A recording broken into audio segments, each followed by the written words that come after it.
Alrighty, and with that, we are audio live. Hello, everybody, and welcome to another session of the Trial of Hearts. I am your DM, Maris Oram, and I am accompanied here by my four fabulous players. So let's go ahead and start with a round of introductions. Sif, go ahead and kick us off. Oh my god. Hi, I'm Sif underscore VTuber, living suit of armor, art, gamer, artist, dead girl on your phone, and I'm here to roleplay as Gwyn, totally unproblematic bird boy here.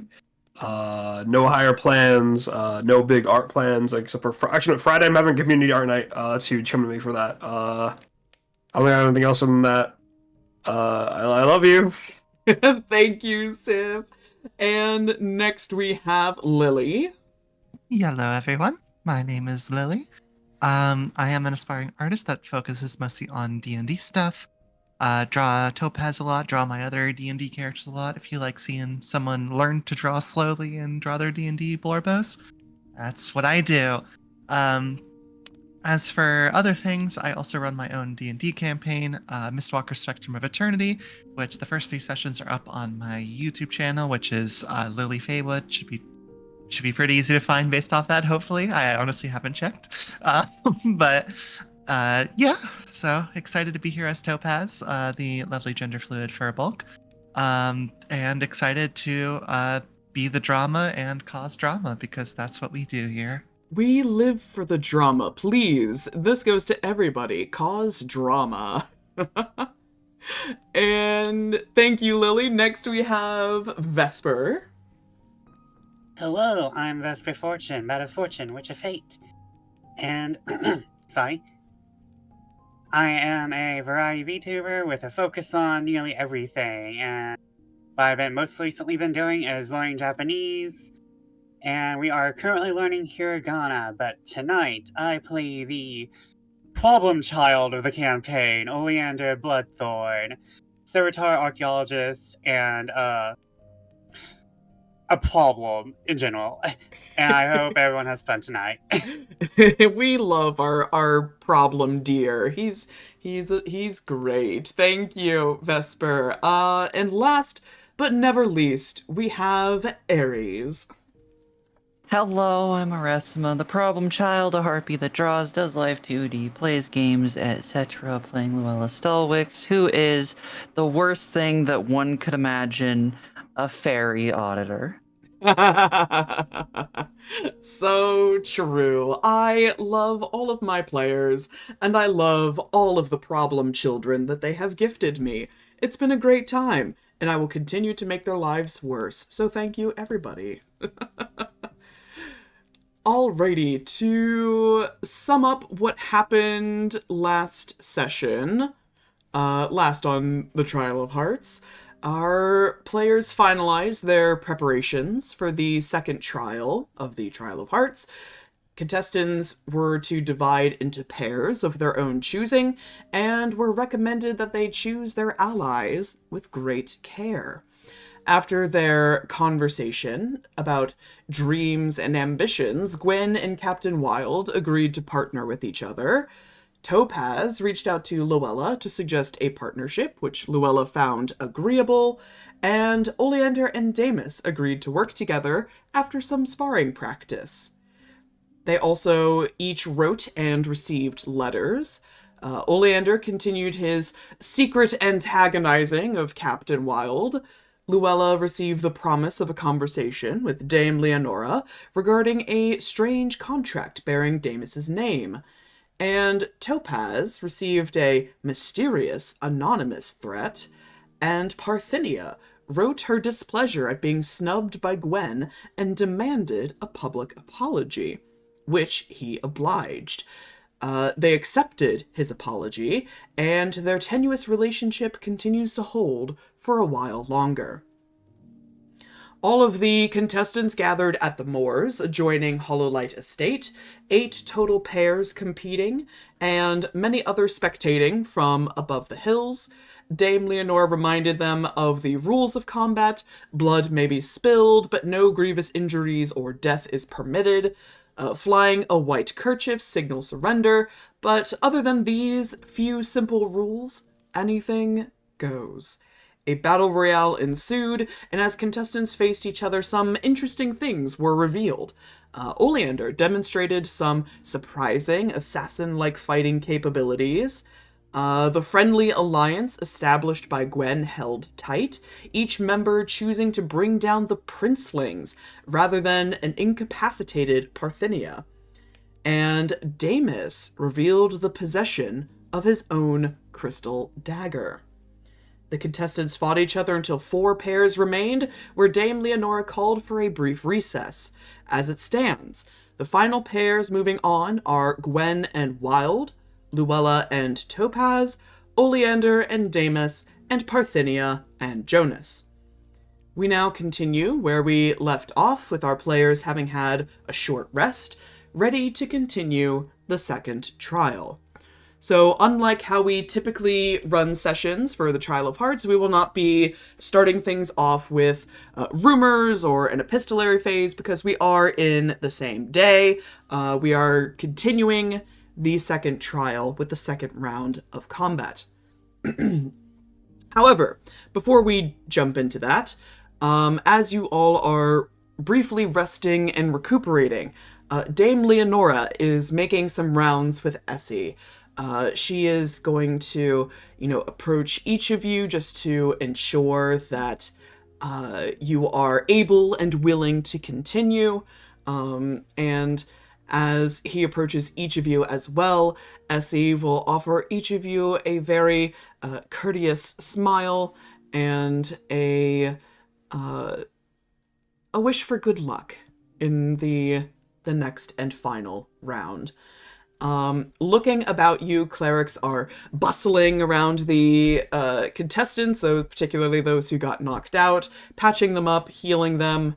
You can see Harriet is absolutely fussing over Cordelia, making sure she's okay. And then there's the princelings. Alto is looking a little gloomy. Adora is just positively seething, just radiating rage and irritation. He's trying to calm her back down, with little effect. And so after a moment, you see he actually leaves her side to go and sort of collect himself, because she's certainly in no mood to be comforted at this moment. Before we dive in, is there anything you would like to do? Any people you would like to talk to?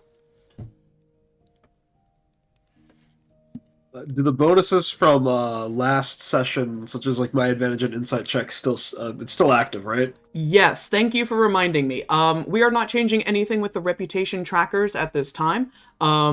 Again, just because it's still the same day. Nothing in your reputation has changed. So yes, for Gwyn, you still have your boon for that. Everyone else is still at neutral. I would like a group vibe check with the insight if possible. No, I don't want to like stare at them too obviously, because like I'm assuming we're in a shared area, so like it would be noticeable if Gwyn just looked at one competitor for a long period of time. But if I could just like see how people are roughly feeling in the room, Yeah, like an overall vibe check. Yeah, like how many eyes are on Skullman and I? What are their thoughts? What are people aiming for? Yeah. Almond, you. You mean Wild? You mean Wild? Yeah, Wild. Holy shit! Sorry. I was like, wait a minute. We were yapping about him before. Excuse me. I got pudding on the brain. All right, I'm gonna roll insight. Yeah, that's a 15. All right. So going down the line, just like sort of taking a peek at the competitors, I would say that the ones viewing you with the most intrigue at this time, Parthenia is definitely kind of eyeing you up, trying to best gauge. You could assume she's trying to gauge like how best to handle you. There's a part of her that looks nervous. But another part of practiced calm. But you can tell that she in particular is eyeing you up. As I mentioned before, the twins definitely, I would say Adora is probably staring daggers in your direction.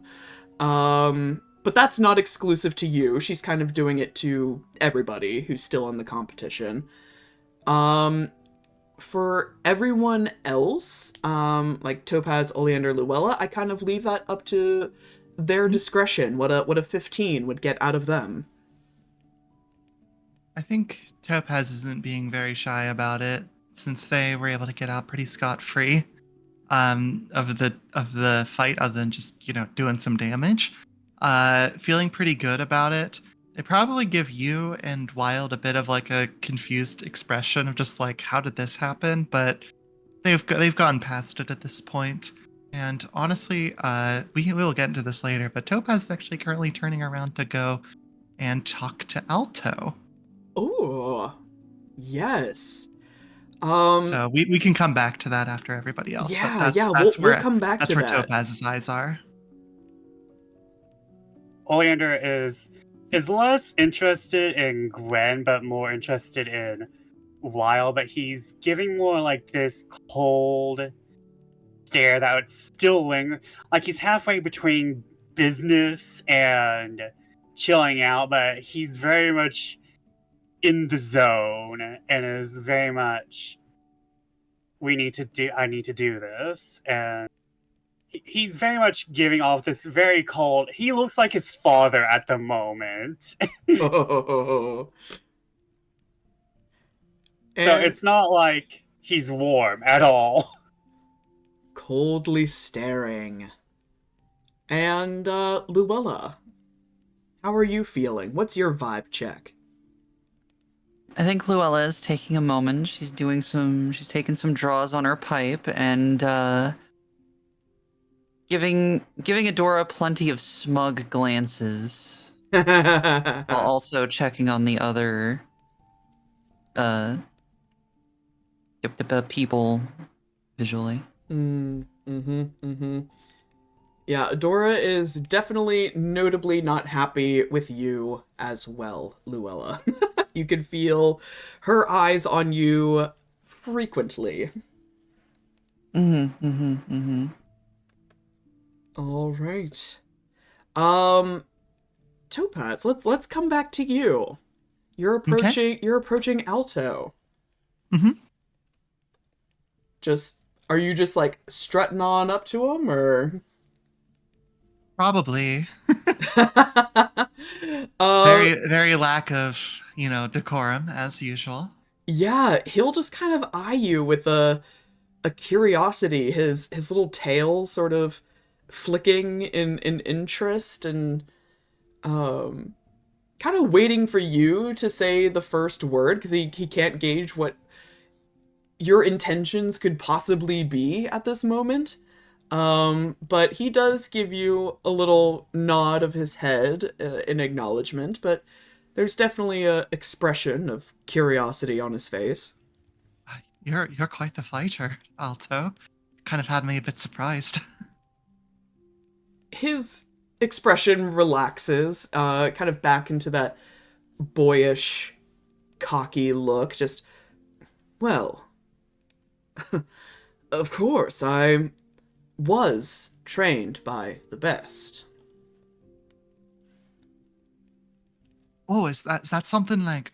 I guess I kind of always thought that people like your princes and princesses probably were more suited for paperwork or something like that. So, but you certainly know your way around the blade. You handled Jonas real quick. Paperwork? Is that what you think? Is that what you think princes do? No, my dear. It's entirely all wrong. I am not suited for such things. I much prefer the blade. That's news to me. I suppose I'm not the most educated kind of person, but a lot of what I know about this kinds of things come from books. And, well, generally those folks are more suited for just being at balls all the time and arranging events and such. So it's a bit different to see one in person like yourself. Balls, yes. Arranging, no. We have other people for that. And he sort of tilts his head as he gives you a once-over and gives a affirming nod of his head. You surprised me as well, Mick Stoneheart. He sort of gingerly touches his shoulder. You, certainly pack a punch yourself. I speculate that, Jasper Stoneheart did not teach you that. Oh, no, he did not. But I suppose all of us are at least a good bit strong. You kind of have to be able to burrow through the earth. Since, at least for myself, speaking for myself, I do most of my own mining. So, can't just do that on flimsy spaghetti arms or nothing like that. Is that so? How quaint. I suppose it is a bit quaint. It's just kind of, well, I mean, I'm always wearing, and she'll like kind of pick up her hands and show off like the clawed contraption that she has with all the different gemstones. Just like gems are mighty powerful objects to have on you for occasions like this. There's lots of ways they can augment you, so it's, you get a bit down and dirty, but the results kind of speak for themselves. I can't tell you how many I've got on me that has special properties. I see. I understand that entirely. The weapon makes the fighter, I think, in some regard. Myself, and he taps the hilt of his sheathed rapier. I use my father's blade, handed down to him by his father and his father before him. It is very precious to me.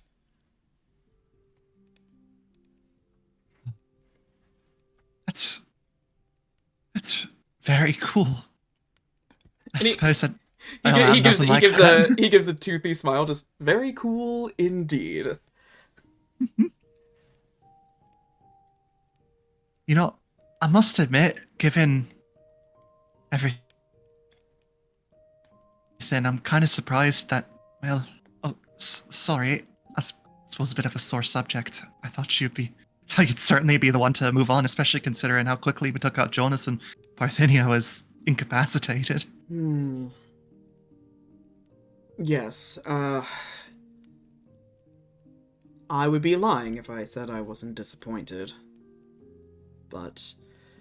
And he gives a look over his shoulder towards Adora, just... Not nearly as disappointed as my sister, though.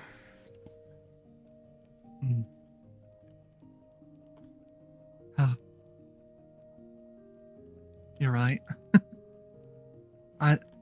You all certainly made sure to take out the best and brightest first.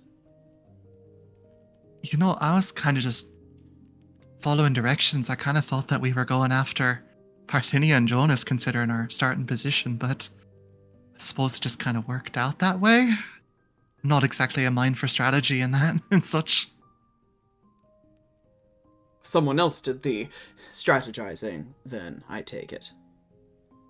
Oh, certainly not me. I may know my way around a scrap or something like that, but I don't have any mind for strategy.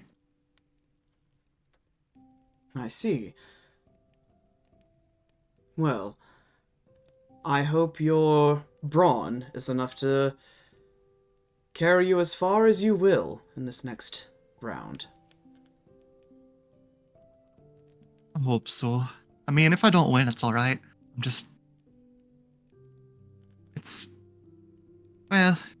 It's a weird place we find ourselves in, but there's some good in it, I think. He just gives a silent, crooked smile at that. thank you for talking to me. Also, I kind of worried you might push me off, considering all the rumors and stuff about myself. I kind of trying to avoid those as much as I can. He narrows his eyes and sort of leans forward a little bit, his voice very quiet. He says, Mick Stoneheart, I understand better than most how rumors of lineage hurt. I don't pay them any mind. So I shouldn't either.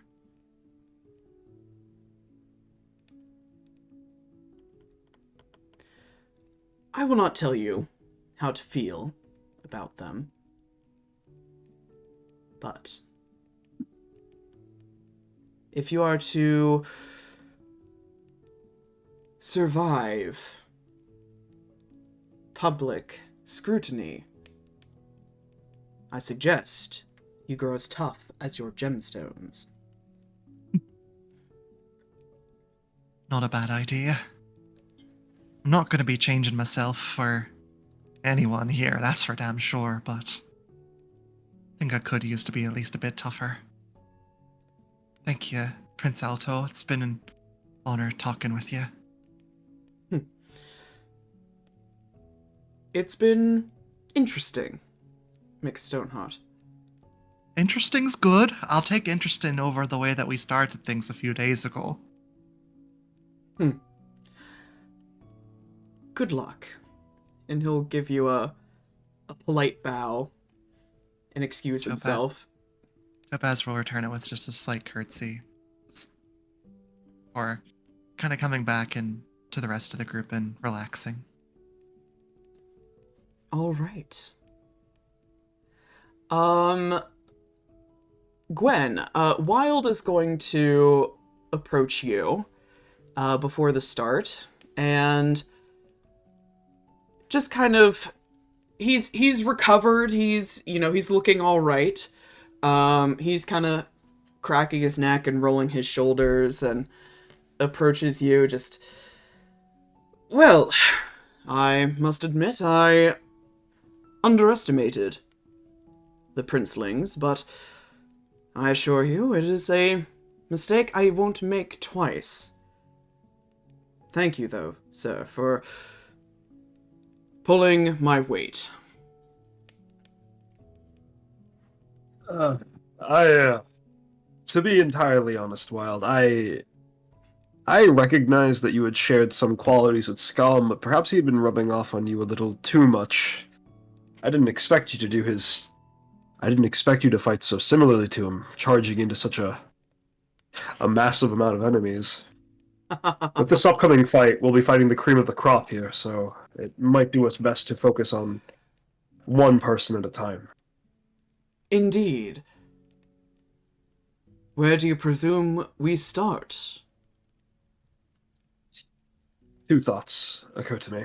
First is, we take out those with the minimal care first, either Parthenia's group or Oleander's group. Both are a bit of a wild card, where I feel as though they won't... I don't think they could win unless the cards are really in their favor, but they have too much of a wild card factor, especially that Damus. I don't know what he... Sorry, go ahead. Go ahead. As I don't understand the nature of the magic he used, but it seemed to be the most unknown. I'm inclined to agree. I think picking off Parthenia and Jonas would be... how should I say... easy, perhaps. Oleander and Damus, though, could be dangerous. If we're going with that first plan of dealing with the wild cards, we'll have to decide based on where we all start, but my other idea might be to deal with Luella right away. Interesting. Surrendering is an option in these games, and if we truly isolate Topaz, well, they could always choose to leave. And I doubt Luella would want to risk much injury to herself as well. An interesting notion. One that I hope comes to fruition, though I don't foresee Mick Stoneheart giving up quite so easily. I know. But the whole idea behind our alliance here, I don't like admitting it, but neither of us wish to see them come to harm, especially from our own blades. Well, let us hope they see reason then. And he'll just give you a firm clap on the shoulder. There's this, like, nodding from him, like, acknowledgement of, like, this alliance is very shaky, but when it comes to this one person that we both like, we're very firm on this. Yes, indeed. We want to see them succeed, but, like, not in our way. Indeed. Anything else you wish to say to Wild?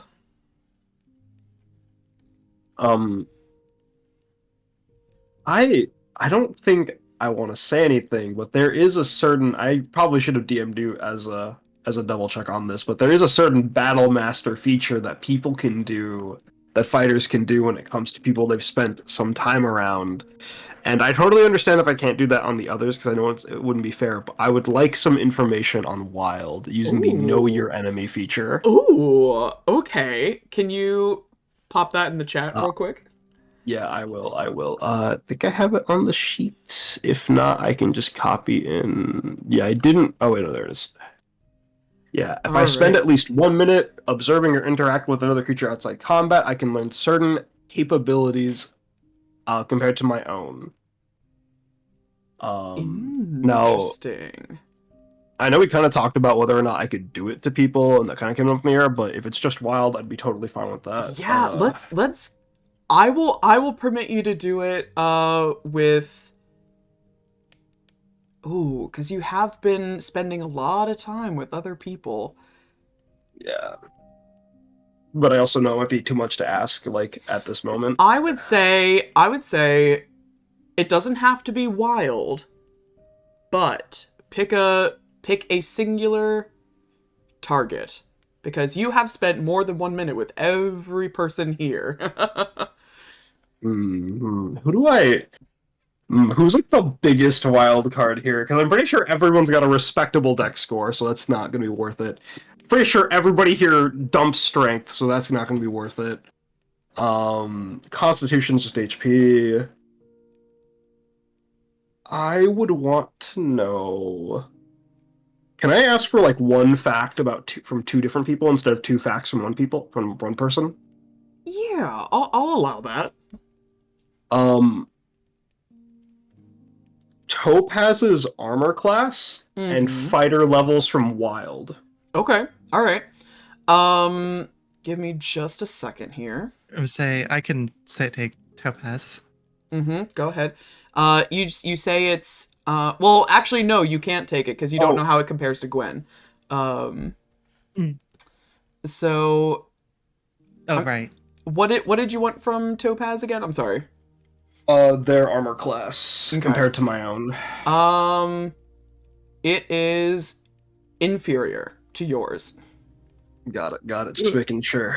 And I think Wild was mentioned as a multi-class. I could be misremembering. Yes, and you want to know how many fighter levels he has.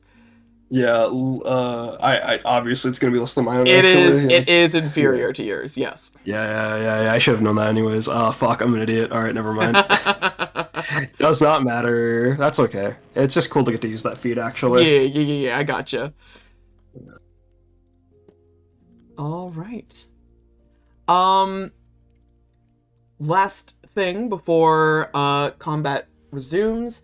Parthenia, is going to approach Luella and Topaz, walking up to the both of you. And she is, sort of as I mentioned before, she is walking with an air of practiced calm and confidence. But should one look a little closer, a discerning eye might realize a certain level of anxiety in her facial features and her posture. But she approaches you both, Luella more so, and gives a bow in greeting and looks at Luella and says, I don't know why you chose to spare me in the last round, but I am grateful for it. But I just want you to know I don't plan on going easy on you just because you took it easy on me.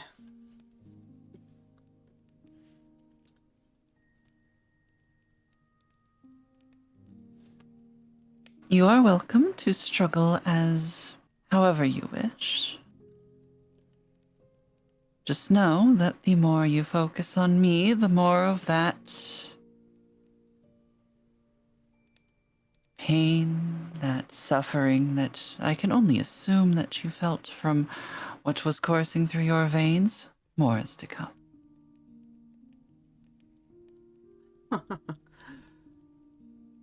We are understood then. And she'll give a appraising look at Topaz, a nod of her head to you as well, and she will walk off. Topaz looks back at Luella. She's like, that was a bit harsh, don't you think? Really? I rather think she appreciated it. You think you did threaten her with more poison?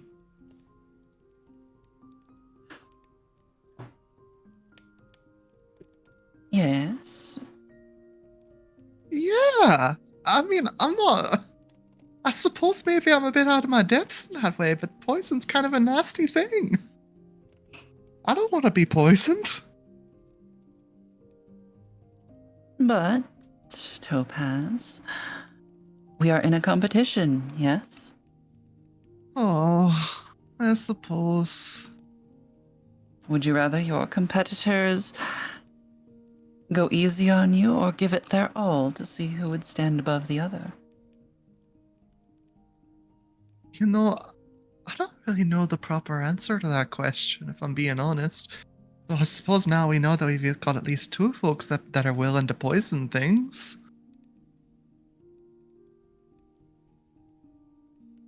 And we'll see if both are able.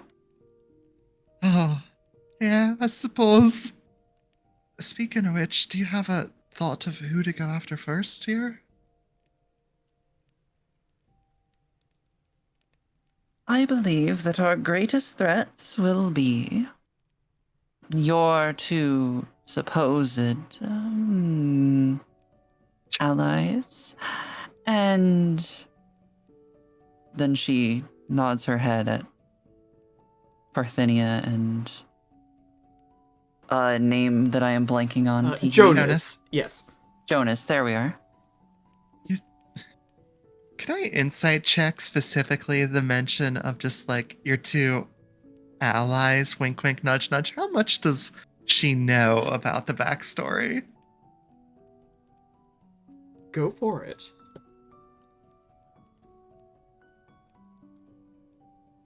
The dirty 20. Ooh. Let's see. Would Luella know anything outside of what has been experienced in this campaign? So, to clarify, Topaz is wondering how much Luella knows about their connections with Gwyn and Wild. Is that am I reading this correctly? Yeah. Okay. I would say that outside of what's happened in Hollow Light, I don't believe Luella would actually know anything. I don't remember what starting rumors you had, Ares, regarding Topaz. So there might be a kernel of truth there. But most of your intel Alright. on Topaz is from the events of Hollow Light. I would say that Topaz definitely notices an air of amused knowingness, as well as some hints of concern. Hmm. Gotcha. Don't want to go after them first, but I do think they're the biggest threat. So I suppose we'll see how it plays out. You call the shots, though. I'll do my best. We'll see what opportunities present themselves. After all, we may not have a choice. You're right there. All right. And lastly, Oleander. Damus is, of course, going to approach you, and looking a combination of racked nerves, but also just excitement that you two have made it this far. Very jittery in the best and worst way. But just, approaches you just, okay, I won't be using my blade in the combat since you told me not to. So I hope that I can still be of use to you. But let's just be careful about whether or not the audience sees it. And he nods. He throws his head back with a horn, with an antler pointing towards Dame Leonora, because he's like, I'm not sure if anyone saw the blade, but I don't want to leave us without. Right. Because, is that what I think it is? And you're like, this is more of a whisper. He doesn't want anyone to hear this. Is that what I think it is? I'm not sure what you mean. Mm-hmm. Like, Oleander is just... It's very familiar to me, isn't it? I just spotted that, didn't I? Oh, yes. Yes. It is. It looks different from the one that is currently tucked away in your drawer back in your room.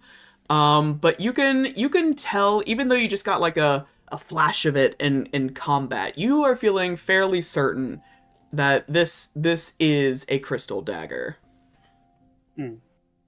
That looks different than most makes, correct? It at least I know. It at least looks different than the ones that you have seen thus far. They all look a little different. Each one is unique because it's hard to carve a crystal to look the same way twice. The color, the sheen, the shape, they're all varied. But yeah, this one does look different. You can use it, but let's just be careful about our dear host here. Okay, yeah. You're right, of course. As ever, I will follow your lead, your directions. I'll try not to... And he kind of averts his gaze real quick. I'll try not to rely on it. And Oleander kind of gives like a slightly defeated look, but he knows but I think they both know that this was a mistake. And so he he like gives a little like smile and like he pulls out one of his antler shaped daggers. It's just a +1 dagger, but he's like, you take this one if you don't want to use yours. Oh, are you sure? What I'm what will you use? I still have this one. And he pulls out the poison dagger, which is in a matching shape. Like, these are custom things. Uh-huh. And he's like, and I still have the body. And he smiles and he like digs into the ground with his hooves. I see. Well, I'll treat it with care and return it back to you. If you do need to use that one, don't be afraid to, but let's just be careful. We're going to talk about this later. Okay. Yeah, later. Right now we have bigger problems, like, and he like throws his eye line towards Grin and Wild. Yeah, I'm real scared of going toe to toe with those guys, to be honest. But I'm gonna do my best. I'm wondering, do you have anything for a spellcaster? Like to handle a spellcaster? I'm not familiar with chemocraft or blood magic, so I'm asking out of curiosity and more of this is not my area of knowledge. Well, I've I don't know about spellcasting exactly. And you can tell he's averting his eyes again. To be honest, aside from my potions, I mostly have things to deal with, non-magic users, to put it simply. Well, that's still useful, as he seems he can stab people pretty good.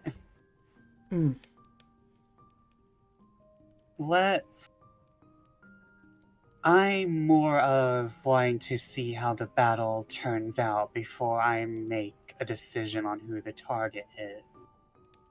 Okay. So, because everyone here is a threat, we can't ignore that.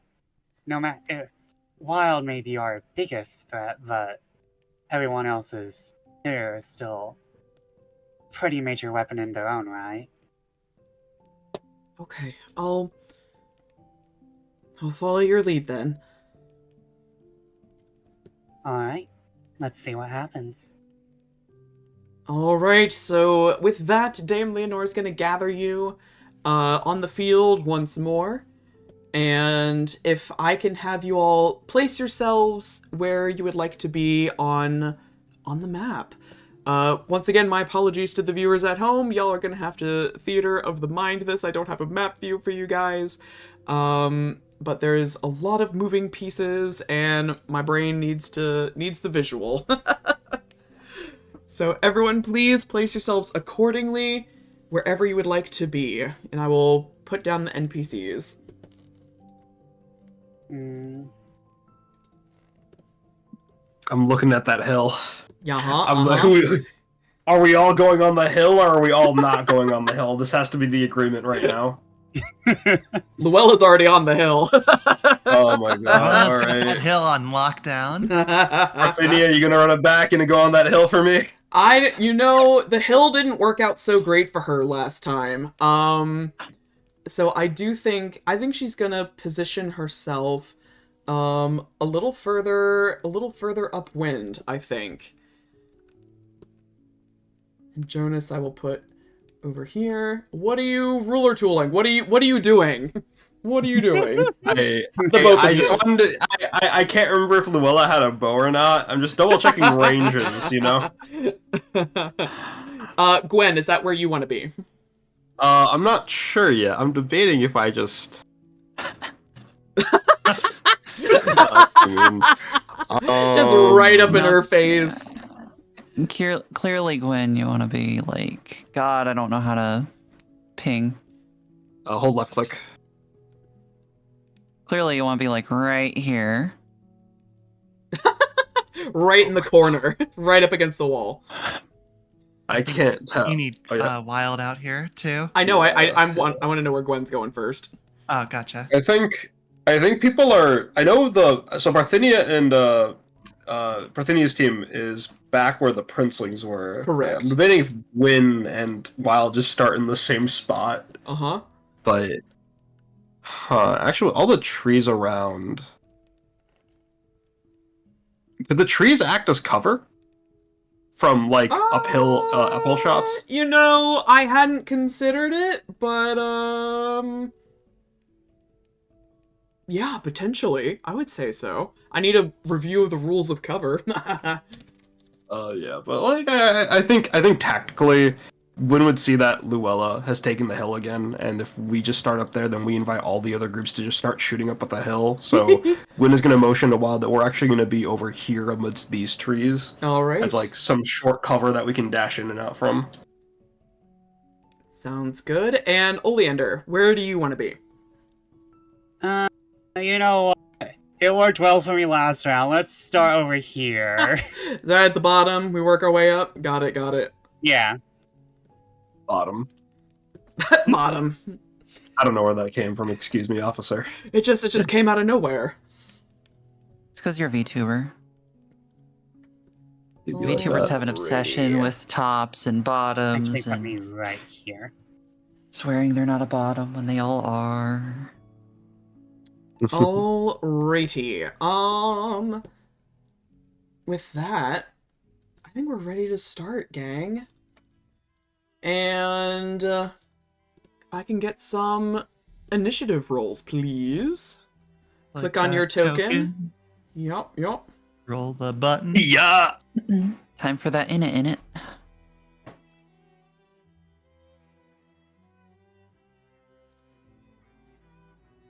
Nice 0.16 initiative, Topaz. Yep, it's the tiebreaker. Alright, give me a second as I roll my own initiatives here. Okay.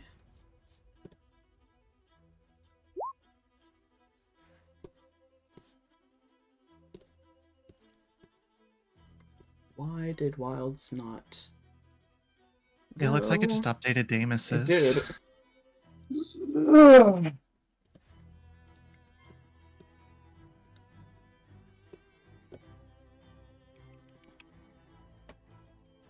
Everyone rolled in the same ballpark. No. Except for the forest, apparently. Why?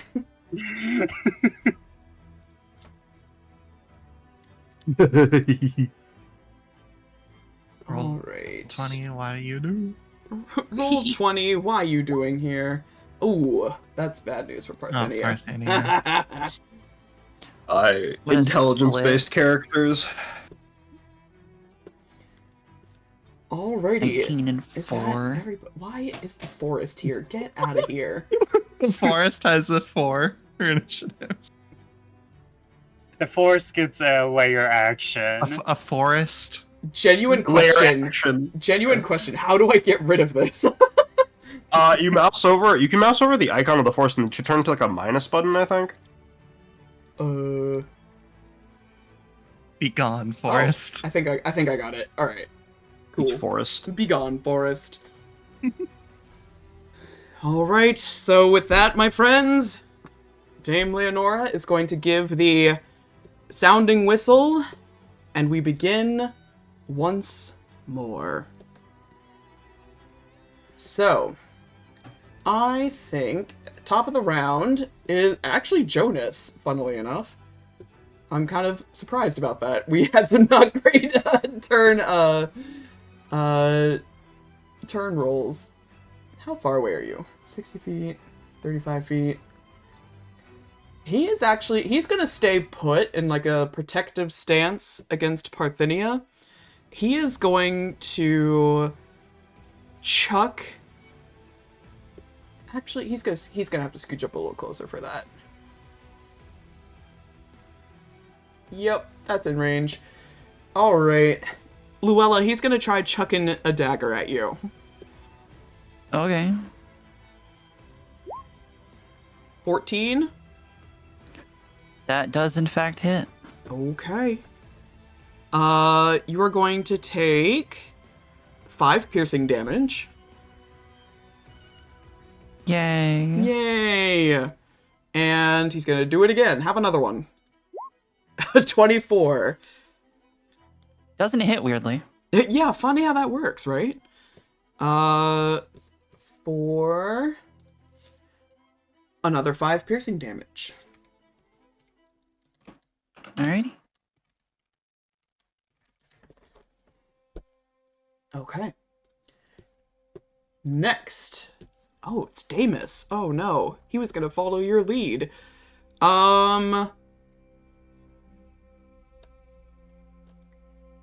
He's going to... I believe rules as written does allow you to delay your turn. You know, distraction. that's very true, and I think he is going to do that until Oleander acts. So we will come back to Damus. Writing a note so I don't forget, because I definitely will. I basically just have a little pet. You kind of do. You kind of do. It's too much of a bottom to act on his own free will. He's a puppy boy. Per rules as written, delaying your turn does permanently change your initiative order. I see. Alright, so in that case, I will change his order to 11. So it goes after.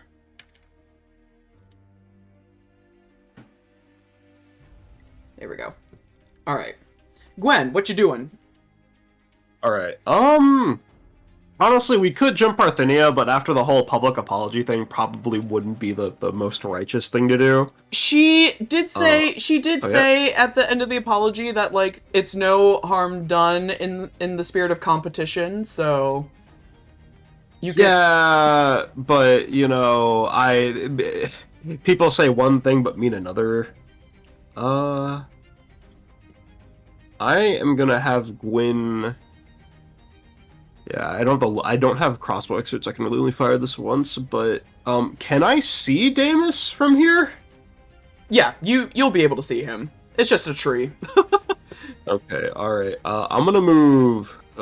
It's 20 feet, 35 feet. Crossbows require 30 feet. Yeah. Sorry, this is some ruler ring. Oh, we are exactly 60 feet. All right. Well, I'll burn all my movement to risk it. Fuck it. Why not? Get shot. I am going to aim my hand crossbow at Damus. Does he have any potions out or anything, like any gimmicks like he's used last time? Or... You do not see any in his hands. I mean, he's got a satchel. So you can assume he has them on his person, but he's not holding any at the moment. Okay, well, I know Deimos is kind of a wuss, and I know Oleander likes him. I'm gonna take a shot at the satchel. Oh, not at him, but the satchel. Okay. Yeah. Go for it. Gotta preserve some idea of a group alliance, right? Do I have to call precision before? Sorry. Okay, I can do that after the attack roll. So I'm gonna fire the hand crossbow here for a 11. I'm aiming at his bag. Hit or miss is whatever, but yeah. Does an 11 hit the satchel? Or him in general, I guess. I'm not sure what sort of DC to put for hitting a satchel on a person. An 11 I'm gonna say is a miss though. Got it. That's fine. Well, I don't think I have any bonus action things I could really do, so I am just going to. That's my turn. All right. Next, we've got Captain Wild. Captain Wild. How far away are you? Oh, good. Good. I hate that. Wild has What? none of your scruples. He's gonna bonus action dash. He's picking up what you're putting down. Shoop! He is getting right up in Damus's business. And he's gonna try to take a jab at him. That will most certainly hit. That's a 26. For 8 piercing. He's gonna do it again. That's a nat 20. Holy shit, poor Damus. For 14. I am so sorry, Oleander.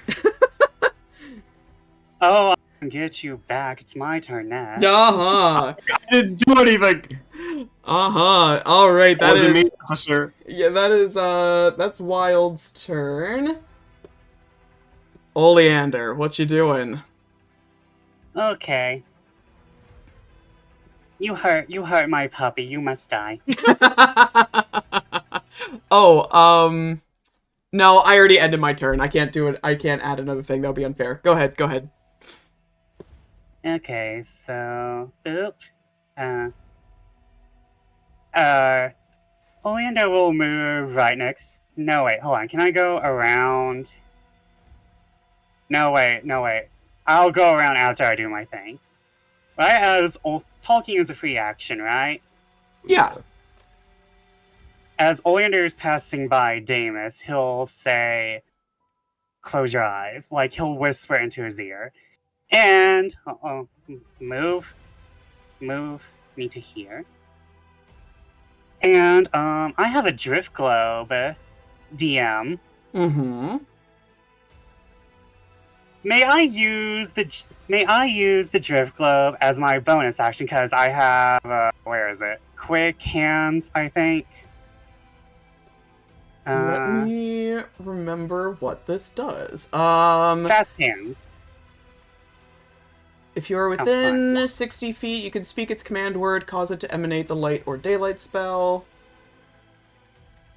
Yes, I would like to cast the daylight spell right into, Wild's face. I won't say it's a bonus action, because casting daylight itself is an action.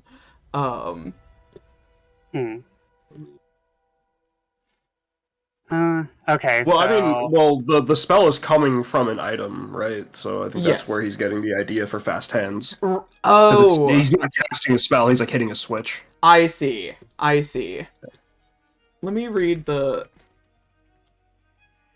That's a thief ability, right? Yeah, hang on. Yep. I'm Yeah. brushing up on this as well. Thieves with magic items are so funny. You can use the bonus They action scale granted so by your cunning action to make a dex sleight of hand check. Use your thief's tools to disarm a trap or open a lock, or take the use of an object action. Oh, okay. Yeah, that checks out. I'll allow it. So I would like to cast daylight right into Wild's face in hopes of blinding him. Alright, so daylight, 60-foot radius sphere of light. Choose a point. Light shines, the object moves with it. I was hoping for really cool, but if you don't want to have, rule whether or not he'll be blinded by having a spell cast around his face, I'll change my idea. You could always make it a save, like the actual blindness death spell too, if you wanted, Maris. I don't. What, This is this is a cool moment. This is a cool moment. All right. Yeah. Let's say he's got to make a save. What is the save on the? Give me a second. Generally, for something like this, it'd be like 13 or 14. Constitution. I'm but- pulling up the blindness spell real quick. It's a I'm sorry, con saving throw.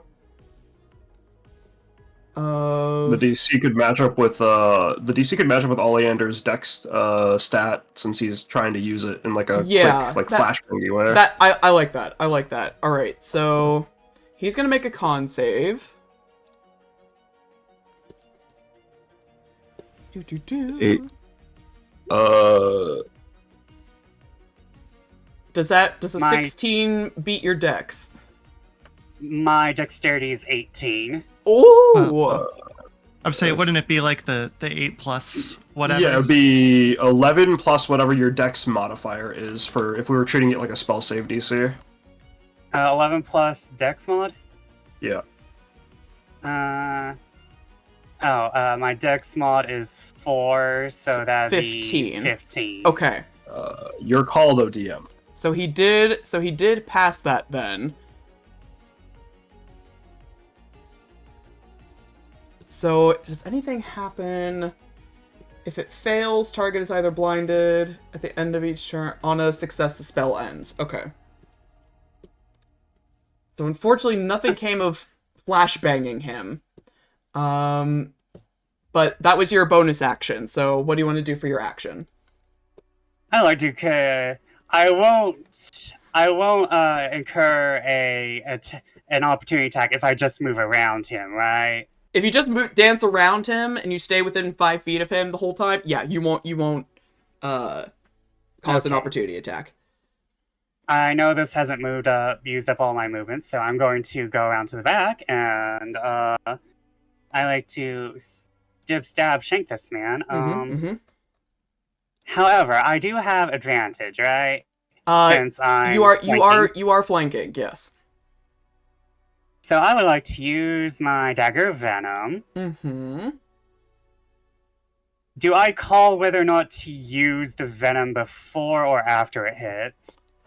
I think it's before, but let me triple check before I say anything. Is it I'm sorry. coded? No, it's a magic item. Right, but you use an action to code it, right? Yes, you do have to use an Oh, action shit. to code it. Well, then I just stab him. Yeah, give him a stibby stab. Okay, boop. That doesn't hit. Oh, wait, I got advantage. 23 to hit. Yeah, 23 is gonna hit. Okay, yeah, I just do. And I have sneak attack, so that's a 7 plus I roll 46, right? Yes. And how much? 16. Woof. That is 23. Okay. And I end my turn with my flashbang failing. All right. Next up is Damus. Who's looking a little upset. Rage. Yeah, right. I think what he's going to do... he's a little intimidated by Wild just beelining to him. So I think he's gonna play it safe. And...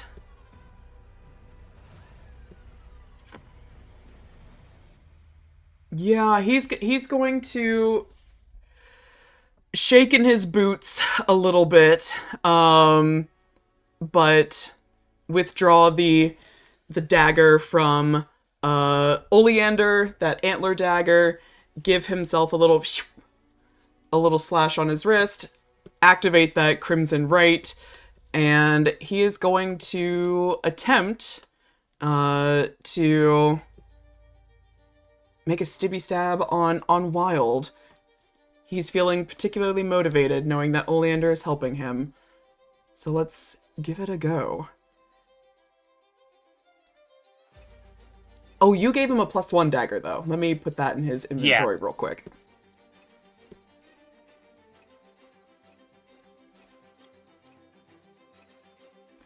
It's not going. All right, hang on. Let me just... I'm going to adjust the stats on his own dagger to match yours. All right. Lots of moving parts here, people. Oh, for real. All right, here we go. Oh, well, that's a nat 20, but we're going to ignore the vicious dagger property because he's just using a +1. Good grief. All right, that's 9 piercing.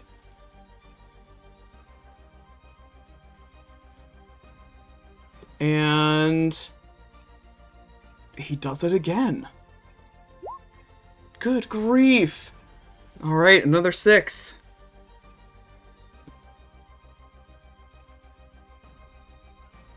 That's his turn.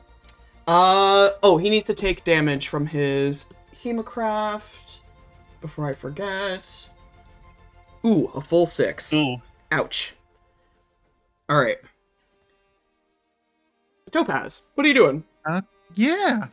So I see we're at an honorable duel 2v2 on each side right now. So I mean, doesn't have to be.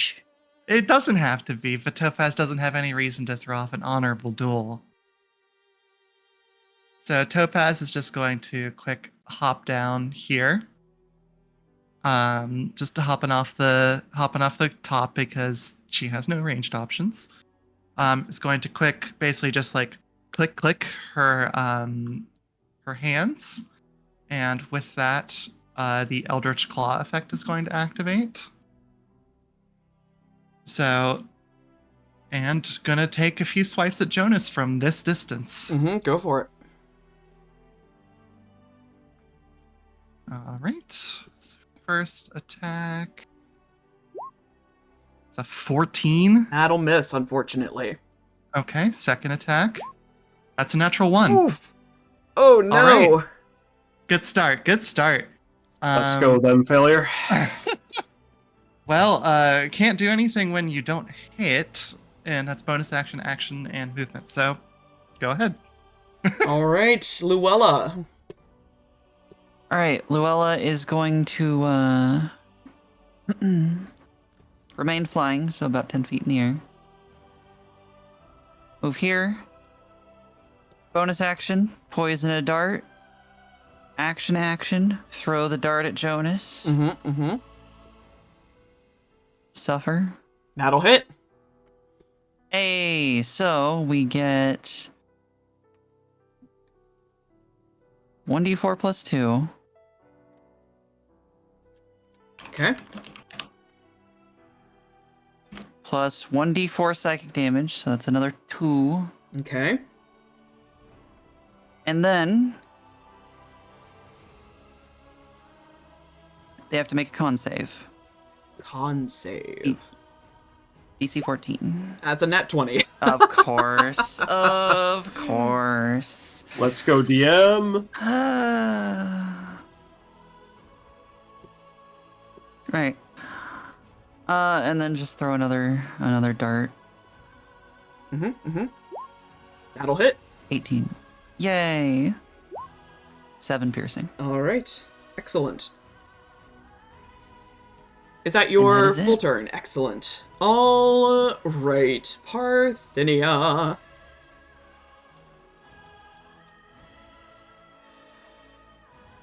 Whip it out, Parthenia. Yeah, she's gonna scooch over a little bit. And, you know, she's a wizard. You gotta do it. You gotta cast the fireball. What? Oh, God. You gotta do it. Luella and Topaz, she's gonna cast it right over you. Okay. What is the range of fireball again? 150 feet. Or sorry, the effective range. 20 radius. Yeah, 20 radius. Oh, for the 20 air. radius, Uh-huh. I believe. Sorry, I'm doing math here. So 5, 10, 15. You're trying to get out of it. I don't think you can get out of it. You left the hill. Look what happened. I mean, you can choose a point within range, so she could just choose to have it explode in the air. Correct. To make it hit both of us. Correct. I need both of you to make me some dex saving throws, please.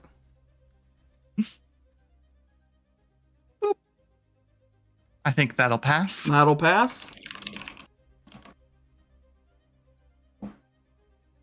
I take no damage. What? Evasion. What? Evasion. Lame. She Lame. hit the crouch button. Lame. The crouch button.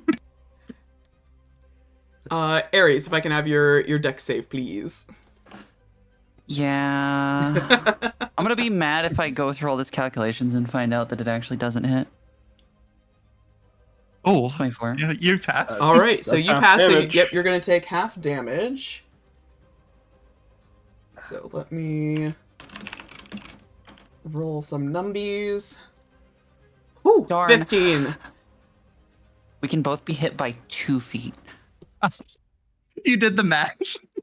I did the math. Well, take 15 Take for your 15, math. take 15 fire damage for all your math. Okay. All right. And that will be Parthenia's turn. Back to top of the round, it's Jonas. Whoop! Gonna get right on up in your business, Topaz. And he's gonna take a few swipes at you. All right. That will not Nope. hit. 17? That's my AC. All right. You are going to take 6 damage from that. Okay. And he's gonna offhand with the dagger, 18 Mm-hmm. for another 5 damage. Oh, okay. Damn, he's got offhands. All right. All right, that is, and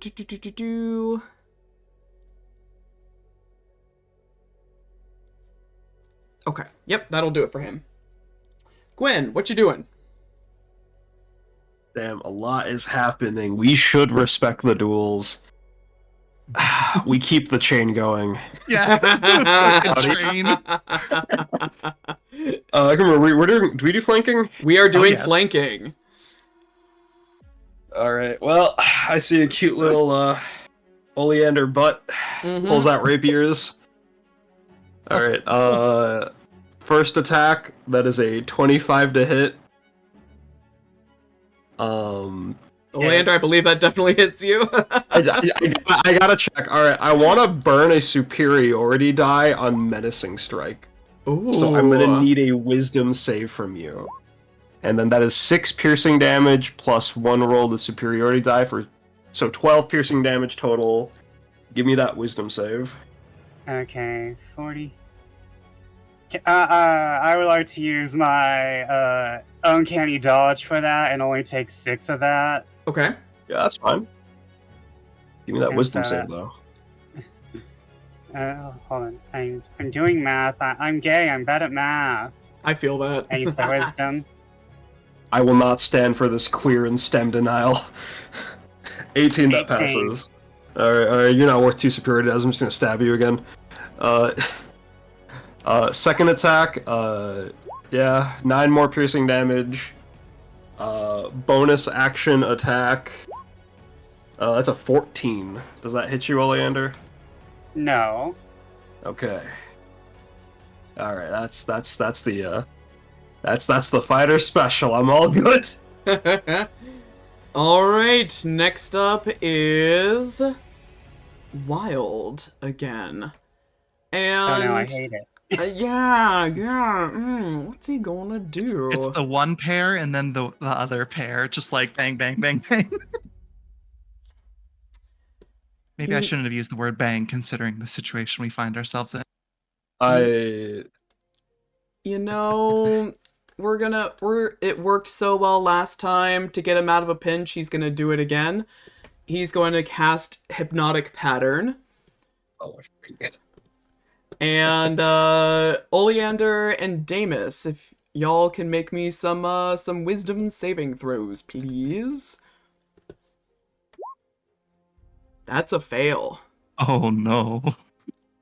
That's a save. All right, so Damus passed. But Oleander, you are incapacitated and have a speed of 0. And he's Damus with the brick again. I'm sorry. yeah. With the brick again. And he can't really step away from Damus without causing a opportunity attack. So for the bonus action, he's gonna look back to Gwyn and just give him a little wink and just, you know what to do.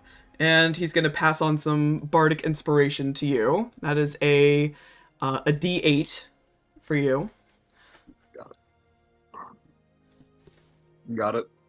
Oleander, you are incapacitated, unfortunately. Which brings it to Damus. Yeah, last time he kinda chucked a rock at you and and called it good. So I don't see why he can't just do it again. I think he could just use his action to get him up if he wanted to go around a little bit. Yeah. Yeah, he's if I move him here though, that's still, Then he would be in range. yeah, he's still technically Yeah. in range. Okay. I'd say you could move him here if you want to avoid getting in range of Gwyn. Just diagonally shake him. No. This allows for more RP. You know, I put him there. I made the decision. Damus is did. not a smart man. No, DM, you're fine. Do what you think No, is best. he's not a smart man. He saw his friend in danger. He's gonna go help his friend.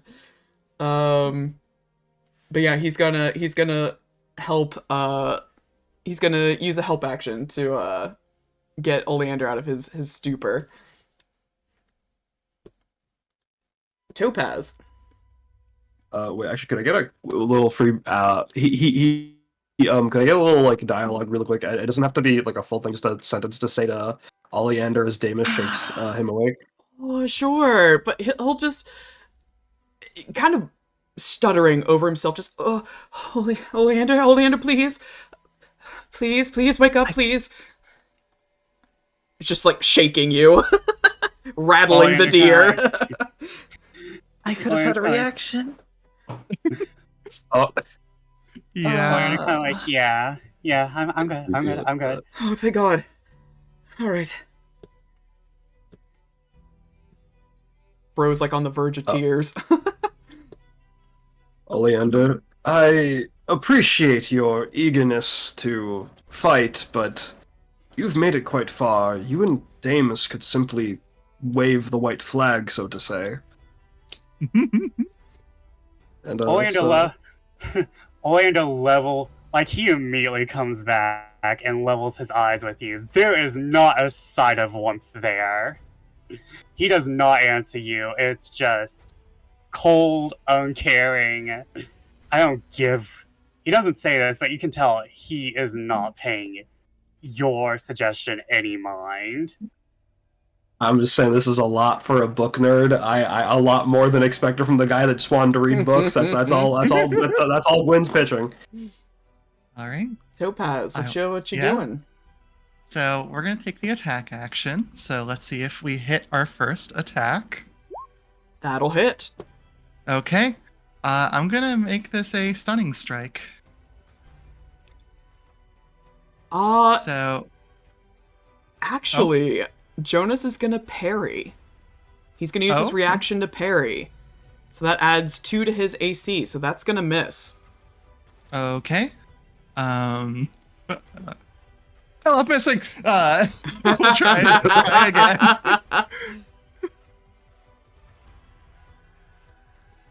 Where's the button?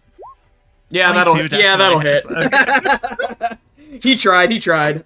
This is why I don't play marshals, everybody. I don't have to worry about this. Okay, so this will be 9 thunder damage and 4 force damage. Okay. And I'm gonna make this one a stunning strike. Uh-huh. It's a con save. You DC 15. got it. Oh, he failed. All right. Cracks knuckles. Flurry of blows. Uh-huh. So I'm just gonna ride these two out. So 24 and an 18. Yep, both hit. So that's 7, 9, 16 more damage. Holy moly. Okie dokie. All right. Excellent. That's the turn. Luella. Yay! I'm gonna bonus action poison dart. Action, throw dart at Jonas. That will miss, unfortunately. 13 will miss. Yeah, I'm just gonna second attack. 19 will hit. Yay! Boop. Plus 1d4 psychic damage. So 5 Big four. minus 5 and 3, so 8. Okay. And I'm gonna move real quick. Out of range of fireball. Ooh. And that's my turn. All right. Next up Everything I got. is Parthenia. She doesn't like you flying around, quite frankly. She's going to keep scooching a little further. And she's going to cast Magic Missile on you. So... Well, Yep.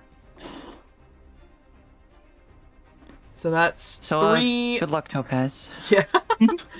Dart deals 3 glowing darts. Each one deals 1d4 plus 1. Alright, so let me roll some d4s.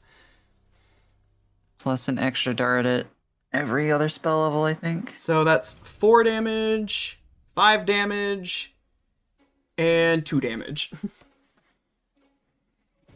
To you, 11. Luella. So 11 altogether. 11, nice.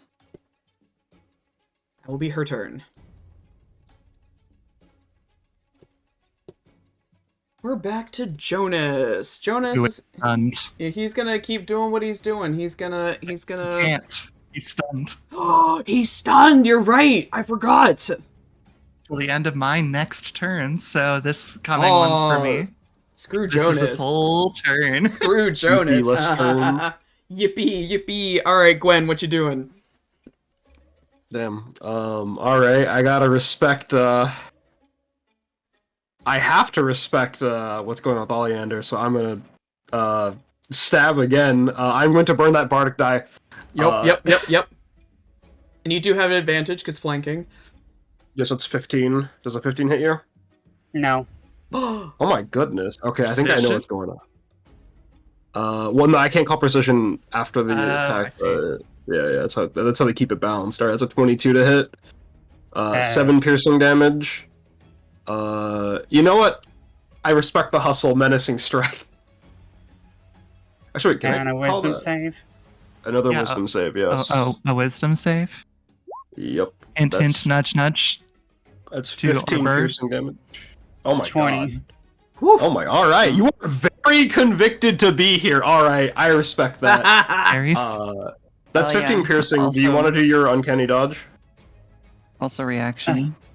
Oh yeah. I have Wild about to kill me after this, so I don't think it matters. He could miss. I can miss after Okay. this. So wait. Also, 22. Ares, yours, right? So the save was minus succeeded, 8 is right? 14. Save succeeded. Yeah. Yeah. Cool. Let's see. I want... Here, let Oh. me do this. I can have another creature I see in 120 feet make a wisdom save or be charmed or frightened. I choose. I want Parthenia to make a save or be charmed. Oh. What? Oh. How about a 19?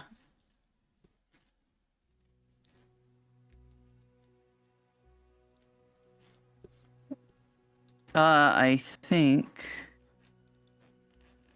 it is the same check as what was rolled. Oh, it I uses believe. Your DC is like 14, right, Gwyn? no, it uses below uses my save DC, which means that uses Ares's, not mine. Oh, well, then Right? that would be a 15 requirement. Yep, so Yeah, she so she passed. passed. Darn. That's a Worth a cool ability, try. though. Beguiling twist. Brew actually Alright. had that. Oleander, did you use the uncanny dodge? No, because like I said, I have to save it for wild. You know what? You're right. I have been a little mean to you. I want to see how you react. I'm stabbing the boy toy. The boy toy. I cannot get flanking with him. He is by the map's invisible wall. That is a natural A one. double nat 1. That's what I get for attacking his puppy. The Holy boy, shit! the boy. He lives to see another day. All right, that's my turn. That's my turn. Cool, cool, cool, cool. All right. Oh man. Next is wild. Wild, wild, wild. He does have advantage right now. Yeah, he's gonna do a stibby stab on Oleander with advantage. 17. Hits. Yeah. 13 piercing damage.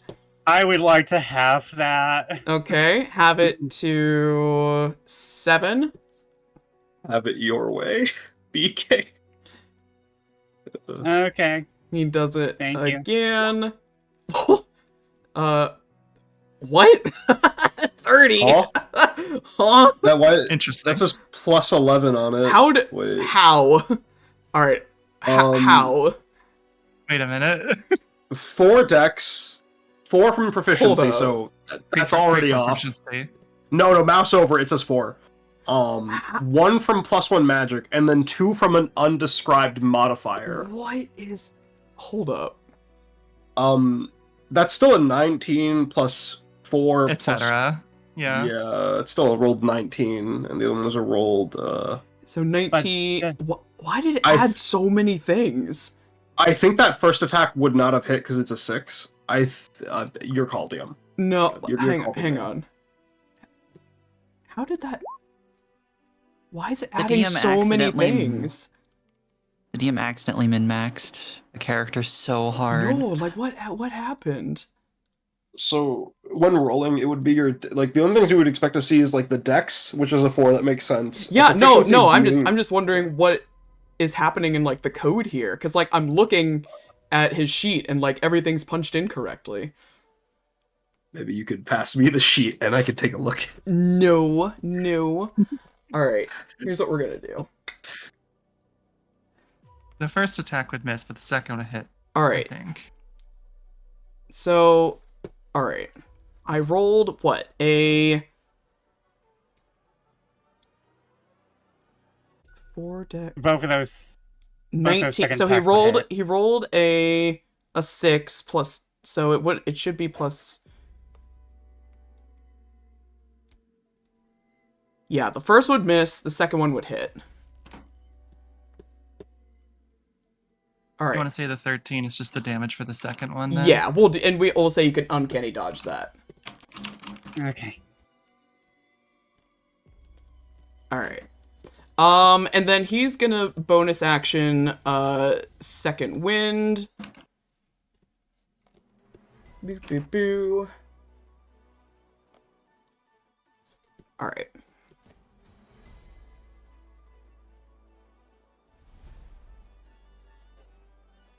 All right. Cool. All right. Oleander, what you doing? Oleander's in job mode, so okay, question since I'm bringing it up again. Can I use my fast hands to activate my dagger as a bonus action.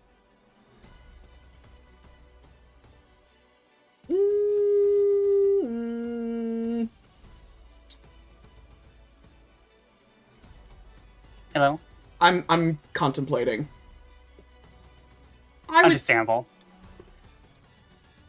Yeah, otherwise you're probably not gonna do it, so, and I want you to be able to use it. And it is, like, effectively using an object, I guess, to use poison.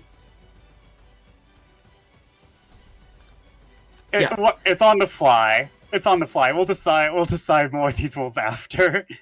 So, I'm going... Oh, wait, if I move... Yup. You cannot move, my friend. I can't disengage either, because then I can't use the dagger. You can, it just won't be poisonous. And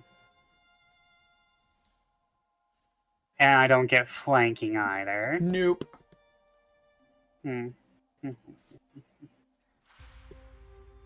da, da, da, da. We've got hydrate redeems. Hydrate. You know what? I'm going to go ahead and poison my dagger as a bonus action. Let's see here. Okay. And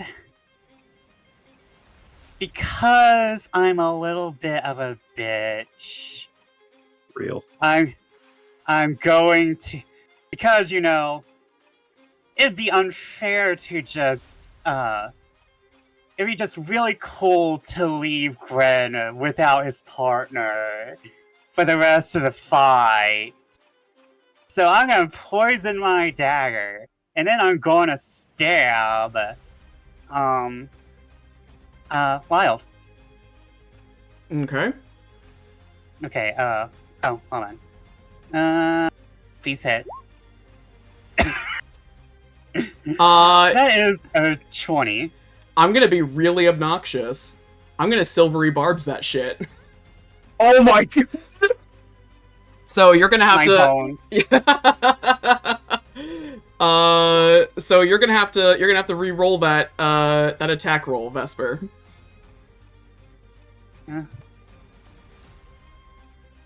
May it be a nat 20. You have to use the lesser. Oh, the lesser? Yeah. 19. 19 will hit still, so he did it. He did his best. Okay, so I roll my 1d4 plus d4 piercing. And he has to make a Constitution saving throw Okay. for DC 15. You can have advantage on. Oh, it doesn't need. He definitely passes with a 24. Can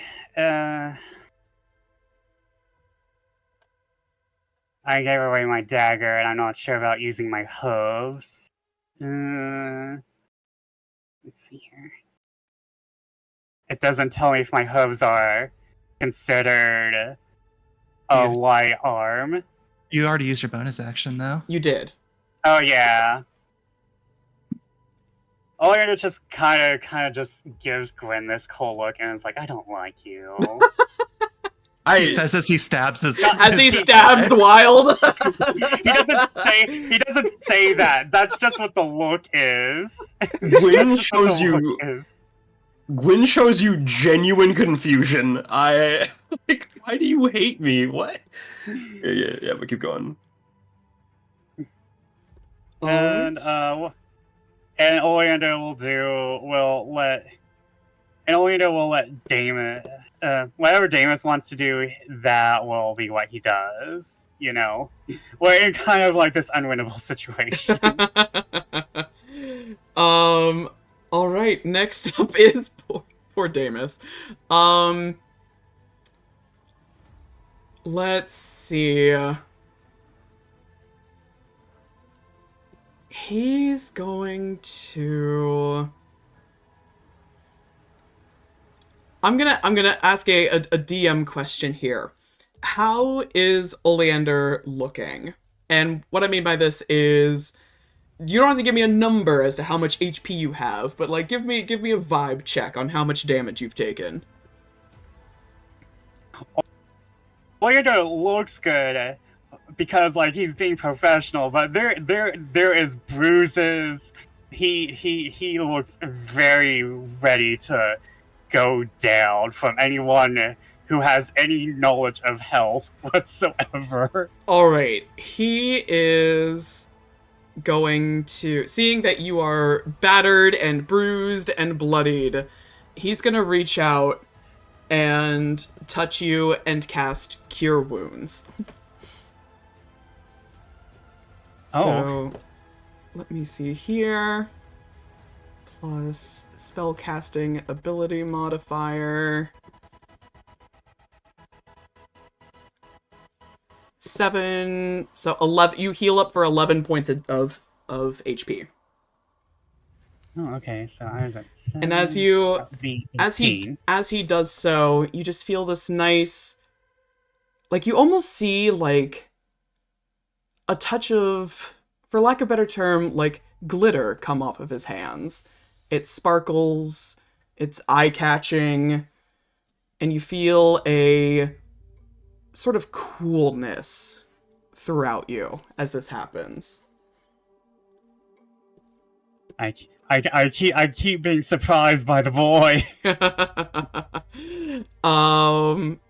Yeah, that's gonna be Damus's turn. Topaz. All right, let's try and hopefully finish up Jonas here. Hopefully. So do what we do. We do a punchy. That's advantage, so natural 20. Yeah, that's that'll do it. So 10, 19 damage from that punch. He's down. All right. And how far away?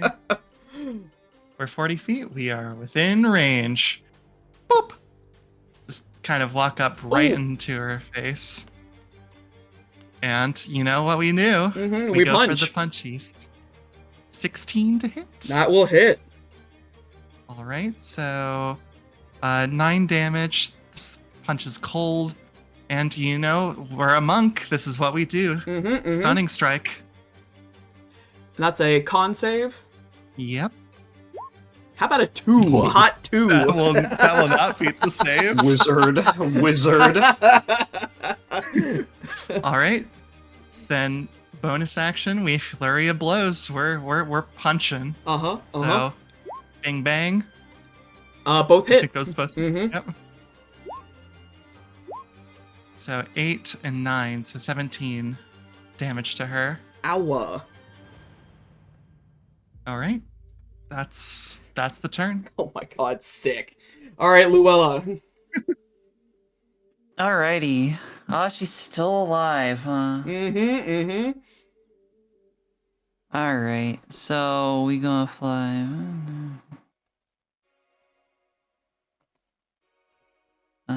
Be here, actually.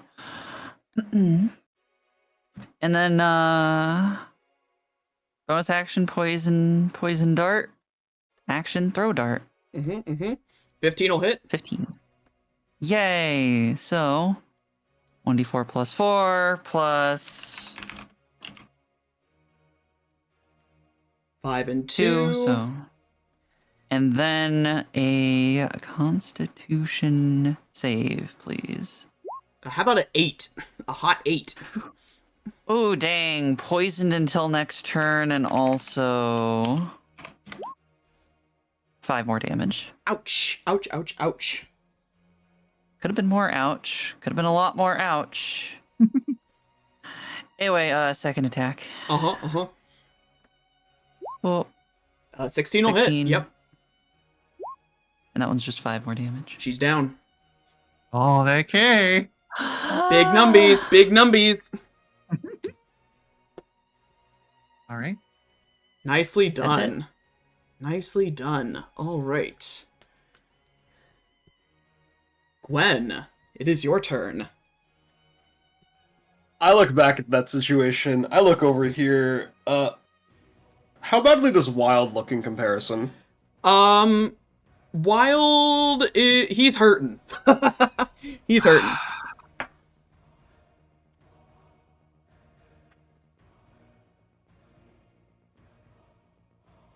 Hmm.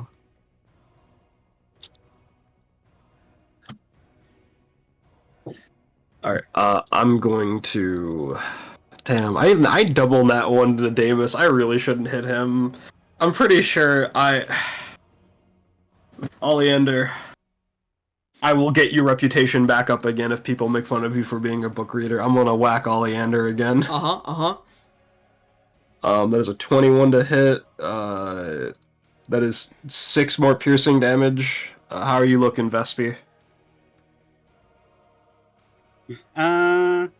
I'm still alive. Again, as another 20 to hit. That's a nat 20 because you're flanking. Oh yeah. Oh god. I uncanny dodged that. Oh, all right. That's 6 piercing, so three 3 damage. 3. Yep. Yeah. All right, and then I'm gonna bonus action stab. That's 24. I'm going to menacing. Do I want to menacing? Has not been working on you. Do I want to? I want to tripping attack you. So I need a strength save this time. And that is 16 piercing damage. I'm down. No way! You don't even need to. Oh, I don't need the die for that then? Would you... DM, would you still have me expend the die then, or...? You only kill me if you use the die. Yeah. Oh, no. I thought you said the other one. Okay, then yeah. I want to flavor this as, Gwyn... Oleander is fucking pissed right now, right? He's not pissed, he's just cold. Like, if you've ever worked with an assassin, that's the same exact look he's giving you. There is no feeling, no emotion. Is it okay if I insight and check to see if he's looking at me like an assassin? Or is that just flavor text, Vesper? It is basically him. This is basically him in fighting capabilities. He's not like hiding this. He can't hide it. This is him at his job kind of deal. You know, I don't want to waste too much time, so I'm gonna just note this for Maris for later, and Maris and Vesper for later. After combat, I want to like reflavor Know Your Enemy to tell if Gwyn can, if Gwyn can tell that Vesper fights like an assassin. Okay. I want to flavor this as like, in your obsessive state of like looking for where to hit, you're not paying attention to yourself, because I assume normally you would assassinate from like a safe position. Gwyn trips up your legs and knocks you to the ground. And in your last seconds, his rapier is going to very gently pull out that handkerchief from one of your satchels and drape it over you. And Gwyn's just going to turn to the left and look at Deimos. Oh, so brutal. I absolutely love it. Alright, speaking of which, it's Wild's turn. I think... Yeah, Damus is here. He's gonna... Well, I guess he doesn't have to move to hit Damus. He's gonna try to do a stibby stab on... Puppy boy, listen, surrendering's a free action. It's a 17 to hit. That will hit. Woof. 13 piercing damage. 13, doing math here. He's going to make that a defensive flourish. Okay. So that brings his AC up. Okay. He does it again. Yeah, that'll hit too for another 8. All right. That is Wild's turn. I don't think... He's gonna keep hanging on to the rest of his bardic inspirations. Okay. Oleander is down. Damus, oh my gosh, he is waving that kerchief of surrender. So, like, his life depends on it. He saw what happened to Oleander. He just got shanked. He is not having it, so he is going to surrender on his turn. Topaz. All right. Here we are. Yep, here we are. Topaz is going to just kind of see them, like, basically finish up right about the same time, and just, like, takes a deep breath. And just be like, okay. They don't want to be the focus. But they also know that they are, they're the melee. So I think they're going to come over to here. And let me just actually make this. Oh, okay. Ugh.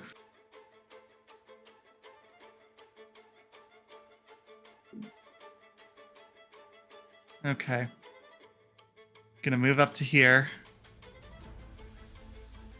And they're going to, with their good old knuckles, they're going to just kind of like take both fingers, tap into the lightning ones, and I'm gonna need you guys to both make 2 dex saving throws.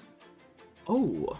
Oh damn! Oh damn! Oh damn! Oh damn! What the fuck are you doing with those lightning two each? gauntlets? Yeah. No, one for each of us. So One like, for you each would make of- one. okay. Yeah. It's an 18 from Wild. That'll pass. Pass for both of you. All right. And then make another one just to see what happens. Wait, like you want us to make another one? Yeah, yeah. They're doing this okay. twice. Okay. 26. Good grief. I would say I think I might have chosen the wrong folks to make force dex saving throws on, but so we'll just do roll 2d6. Oh, max damage and mostly max damage. So that'll be 6 and 5 lightning damage to both of you. 6 and 5. So that's 11. I can do math. And then bonus action. They're going to turn invisible. Not before giving a wink to the both of them and saying, and just like looking them both in the eyes and say, "Hope you're not too wounded." And just turn invisible. So cheeky. Luella. Alright, so Luella is going to be flying upward a bit along the treetops. Can get to about there.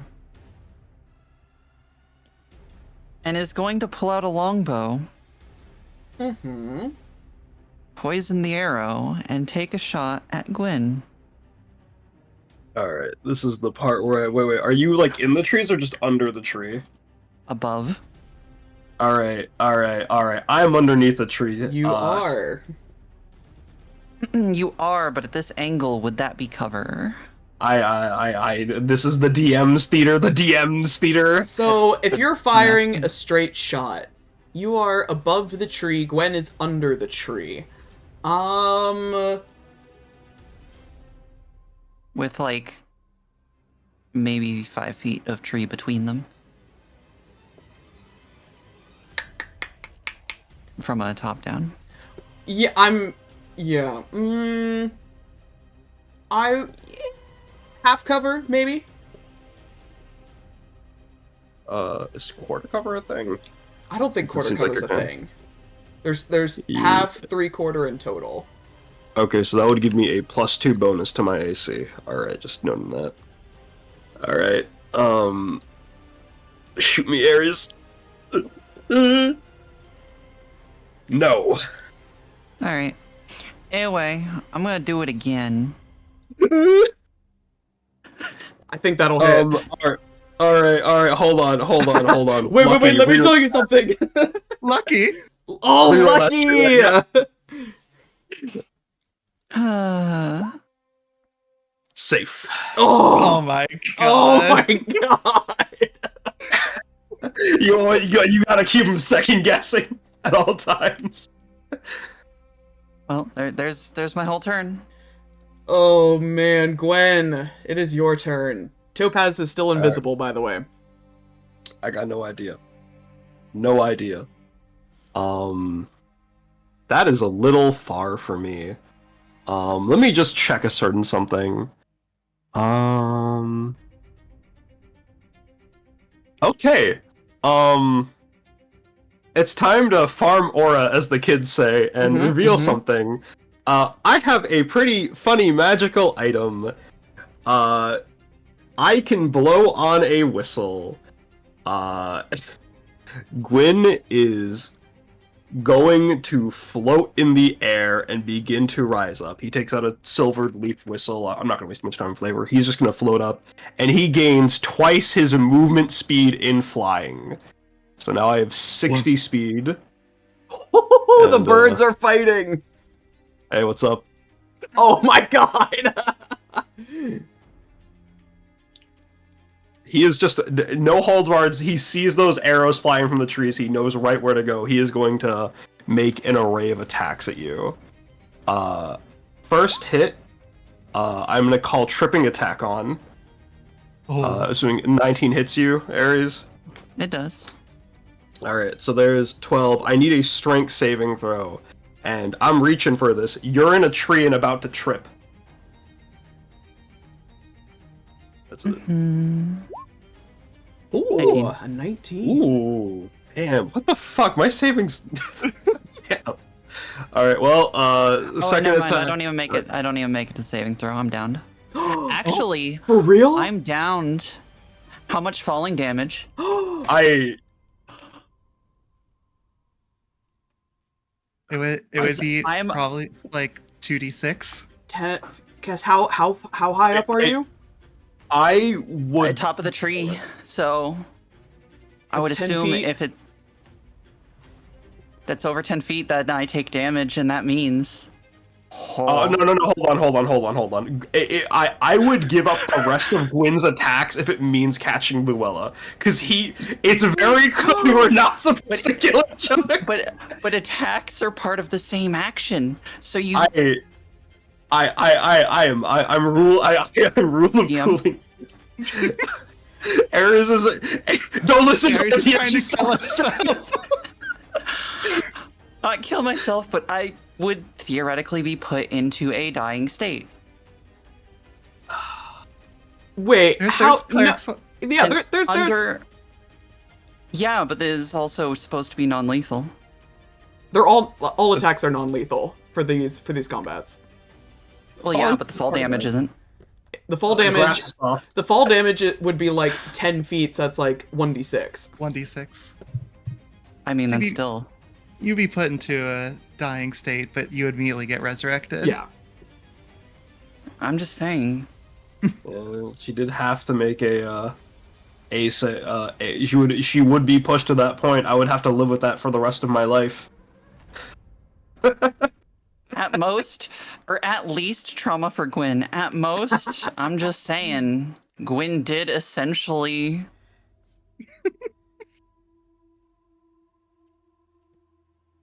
In fact, if I remember right, he did it purposefully because he did a tripping strike. Yeah, hey, I didn't know how much HP you had. I don't know. That I didn't is want true. I That didn't is, want to go up there. yep. All right, so Ares, you are downed. You fall from the tree.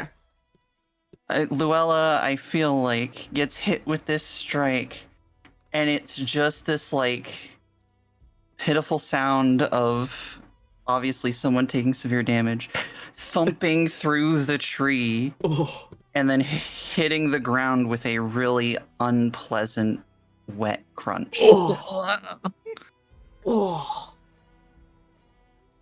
oh. Gwyn definitely winces when he hears like the branches breaking in the tree. I thought you were stronger. Oh no! Oh, All right, it is Wild's turn now. I'm assuming that's everything, Gwen. I'm gonna float up, like, I don't know, like, the Pythagoras' theorem of, like, getting up higher to the tree. It's like 10 more feet. I guess I have 5 more feet. I'm gonna just float 5 more feet vertically upwards, because I don't know where Topaz is. Okay. And just have a crossbow out. That's it. So, for Wild's turn, he saw you go invisible. Mm-hmm. Technically does not know where you are. Yep.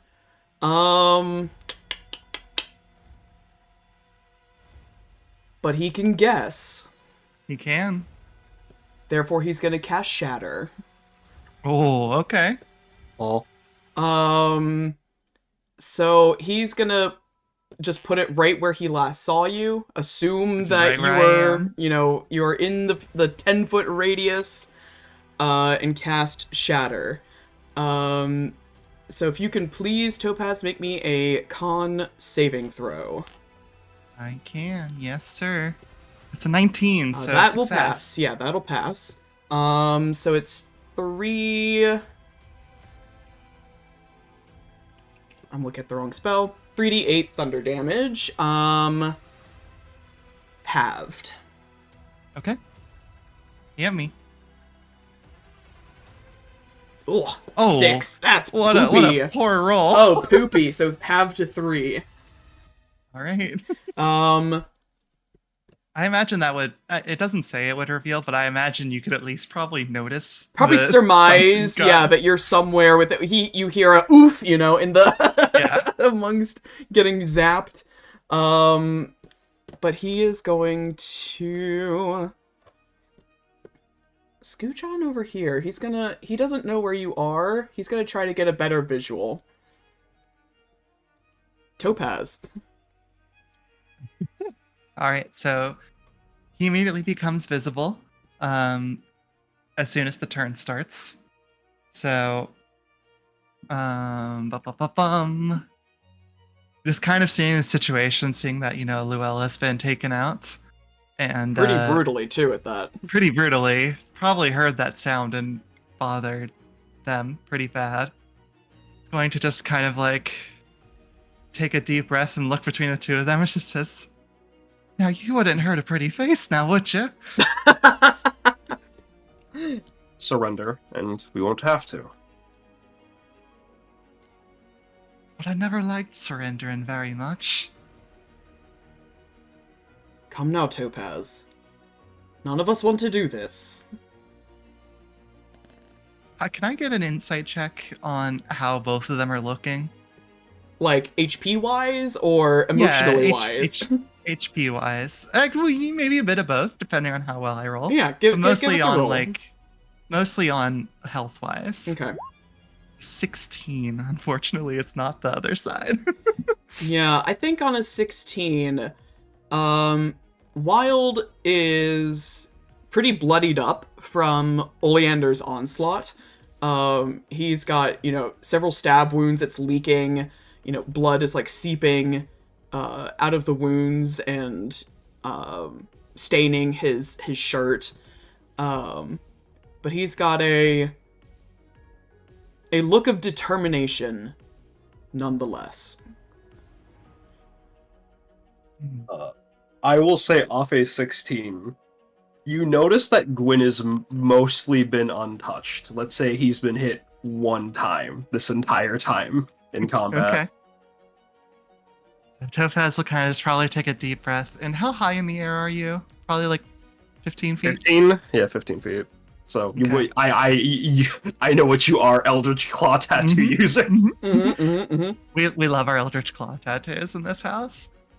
It's probably just going to be like, okay, well, I've at least got to put on a show, And it's Mhm. going to come over. I think I need to get like right under you, technically. Right from Up. underneath. But I'll just be here for now. But technically, I think I am right under you. And just do the 2 punchies. We'll start off with the 2 punchies. That's most certainly not gonna hit. A 9 will not hit. And then second punchies, that's a nat Oh 1. no! Oh boy. Oh no! Topaz is definitely feeling a little conflicted about this, you know, but is going to shake his head and be like, shit. And bonus action, patient defense. What does that do again?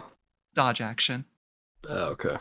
So you'll have disadvantage to hit unless flanking comes into play, which, yeah. All right, Gwen. Topaz is right under you, trying to punch you. Hmm. Hmm. I see that dodge. I see that. Patient defense burns key, right? It does, yes. Yeah, okay. Well, Essentially, she's just taking a defensive stance. Like, I have no idea what Gwyn is capable of in combat, but I assume it's bad. And she knows what Wild's capable of and knows it's bad. Gwyn would do anything it takes to win. Gwyn is going to I would still trigger an attack of opportunity, right? I think so, because it's technically my attack range is 15, so. Yeah. Wait, but like I think like because you need like Polar Master and stuff for glaives to make attacks opportunity, right? To like so that your range increases. So I think it wouldn't. What do you think? What do you think, Maris? Can she tentacle me if I walk away? Second. I'm trying to find. This is a rule that doesn't come up very often. Yeah. So, I would assume not, since you need. Oh, God. It depends on if he's threatened right now. it's Because You traditionally, can reach reach weapons. Oh, God. I'm reading out loud. For the duration, each melee attacks with a weapon or unarmed strike can reach a target up to 15 feet away from you. Deals an extra 1d6. It doesn't specify that it like becomes a reach weapon though. I'm fine to have it not. I think that also makes sense. So your call. Your call, DM. I'm fine with either one. I'm just confused. It's hard. I'm It's hard to confused say. today. So I'm gonna say no. It will not. I get to play lame. I'm flying over next to Wild and waiting, and I'm going to action dodge and wait out the patient defense. Goddamn. Actually, not next to Wild, but right over here. And you just see Gwyn smuggling at you while he's basically like barely hovering over a tree branch. Oh man. Hey, listen, So, Wild can shatter you over and over again. Per the rules, you can make an opportunity attack when a hostile creature that you see moves out of your reach to make the opportunity attack. Okay. So it is within reach, technically speaking. Your call, Maris. I am. It was in the reach. So Okay. yeah, give us an attack roll. Don't worry, I'll miss in this. All this discussion will be for nothing. 19 though. Yeah, even with disadvantage, that still hits me because I have Cloak of that's right. Displacement. But yeah, right. that still hits. Roll damage. 11 damage. Uh-huh. This is we'll say this is a thunder. Thunder, Touch. got it. All right, then since he was able to do that, I am going to just bonus action Second Wind. Okay.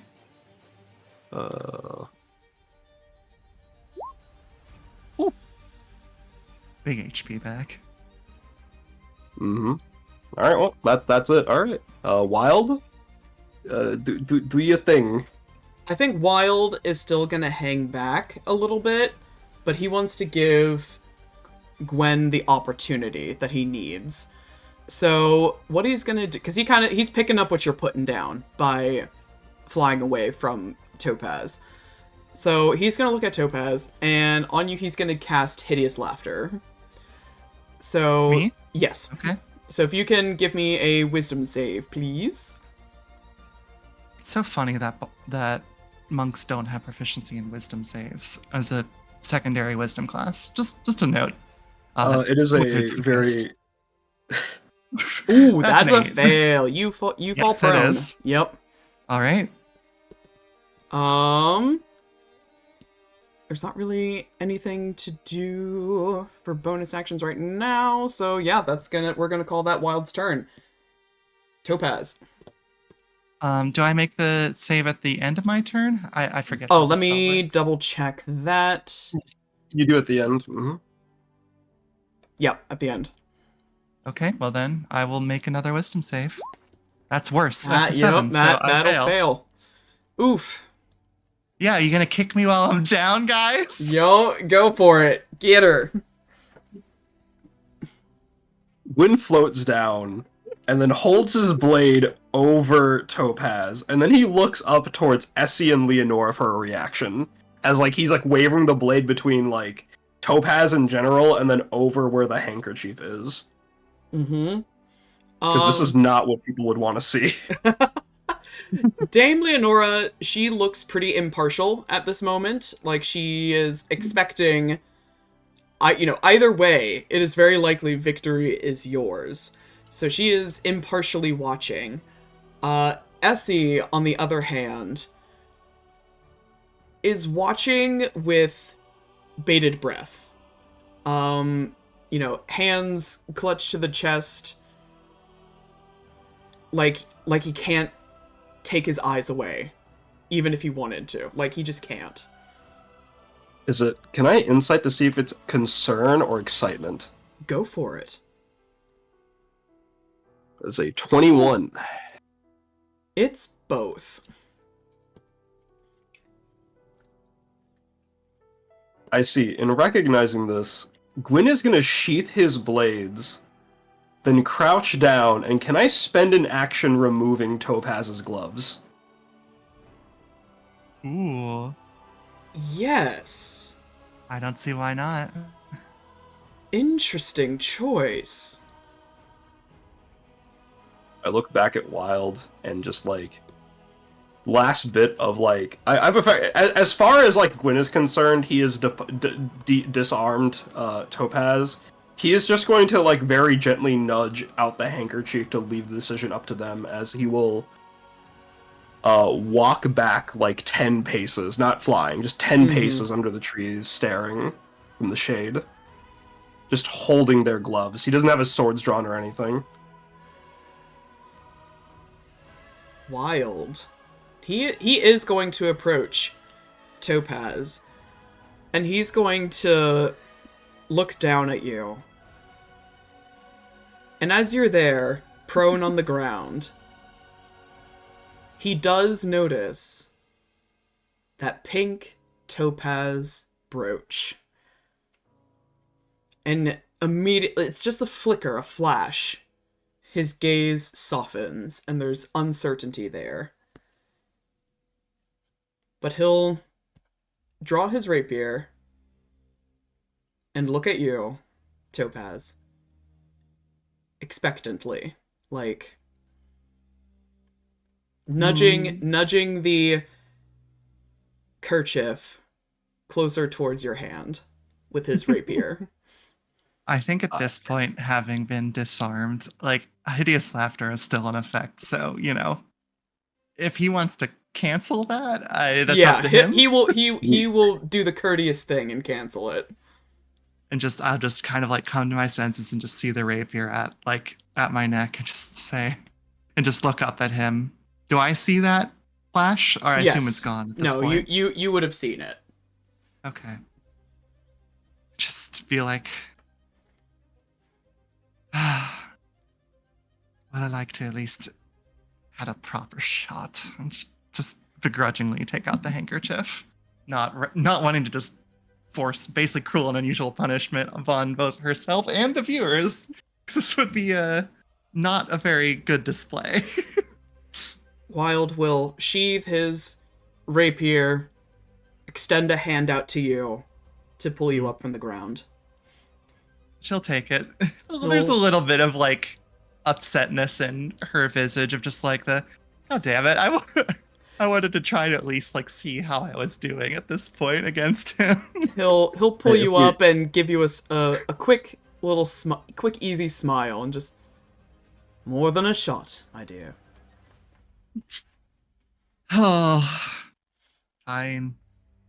The better fighters won, as usual. At that, you hear the whistle from Dame Leonora.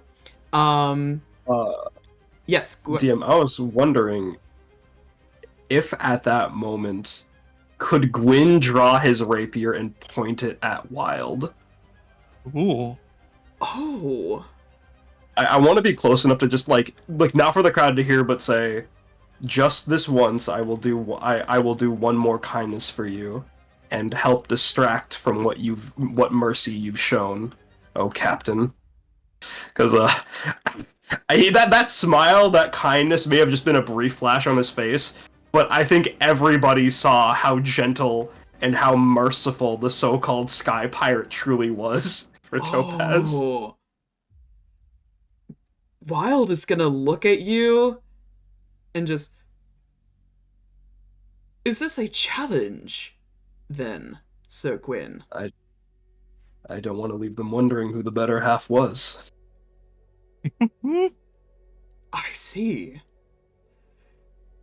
And he looks up to... A brief look up to Dame Leonore, who's starting to approach. And he's like... And he looks back at you, Gwen, just... We better make this quick, then. We've never been ones to follow authority. And he will draw his blade again and ready himself. We don't have to make this a full combat since I know it's late, but I am entirely down to have us each go all out on one attack, and we can just I'll leave the ending up to you based on what you think of the numbers and stuff. Can I say that I think Topaz would try and get in between the two of this? Yeah, what does Topaz do? Just be like, the fight's over. What do you have to win from this?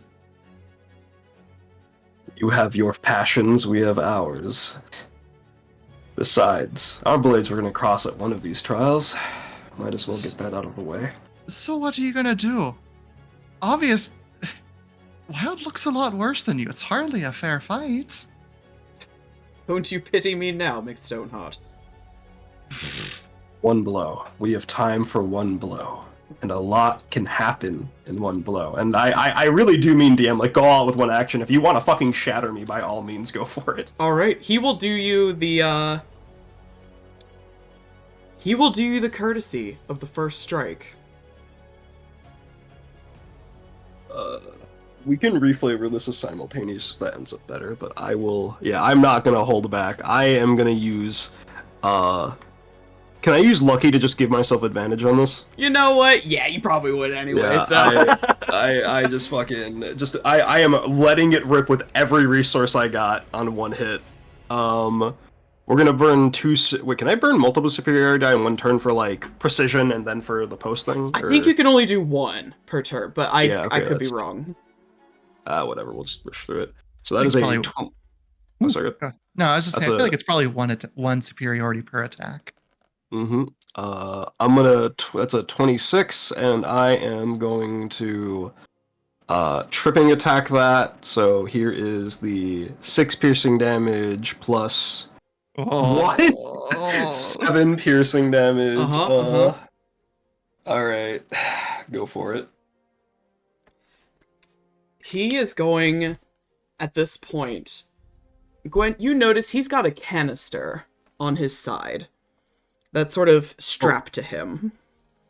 He's got a gun. No, not a gun, but he is going to take this canister, twist it open, kind of like a thermos. Twists it open and unleashes a lightning bolt on you. If you can make me a dex saving throw, please. Got it. Yeah, alright. That is, I'm going to lucky that. I have exactly one more point. There's a 19. Okay, a 19 will pass. So you are going to take 46 damage halved. 13. Halved to, what is that, 7? Oh my god, we did the exact same damage to each other. Oh my god. You cannot make that shit up, but The dice are telling a story. So yeah, Gwyn, you get zapped as he unleashes this bolt of lightning on you. And at this point, this is when Dame Leonora just storms up to the both of you. Enough! Both of you! The trial is completed, and loath as I am to admit it now, you find yourselves the victors. Stow your weapons, or I will declare your victory nullified. Apologies, Leonora, but we just had to see. As Gwyn sheaths his blades. Wild will holster his lightning canister, tuck it onto his back, and just give her just his classic shit-eating grin. Just, my apologies, Dame Leonora. Couldn't resist. And she looks utterly perturbed, but with a huff, she will turn her attentions to Luella, and a cluster of clerics will gather around you, revive you, and heal you back up. I just want to add that Topaz is kind of currently pouting at the two of them.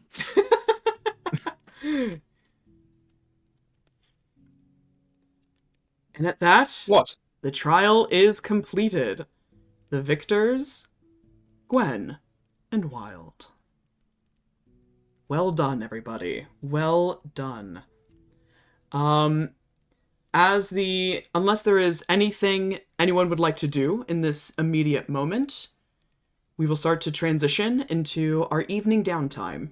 I think Topaz would get away from these two fucking masculine, honorable people and just kind of go back over to Luella, make sure she's okay, and just said, well, I apologize. I wasn't able to make it happen. Oh, you did wonderfully. I appreciate your vote of confidence. Oh, I wish I could have done a bit more, but I don't know. I don't think I could have beaten them with the two of them both on me at the same time. Would have been a difficult battle at the least.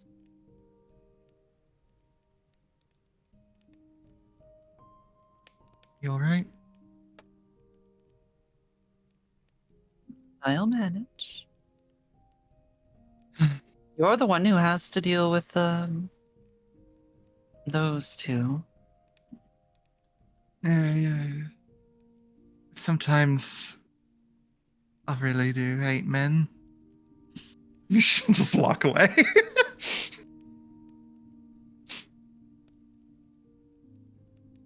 All right. With that, the rest of the day passes in a flurry of activity and rest for those who are fighting. You lick your wounds. You take the opportunity to heal. People are positively tittering at two things in particular. One, that the twins were knocked out so early. That came as a surprise to many, many people. But two, how incredible the show of force was between Gwyn and Wild, and a few people are almost disappointed that the two didn't get to continue to cross blades. So, with that, there are a few evening downtimes that people wanted to do. Topaz, you have a secret rendezvous. I do indeed. Yes, so you scheduled to meet with Captain Wild at the forest's edge at 11 o'clock. I presume that is where you will be at the appointed hour. Yes, but I'm going to note specifically that as a furbolg, you have a free disguise self, and he will be going partially in disguise, at least to get out to there.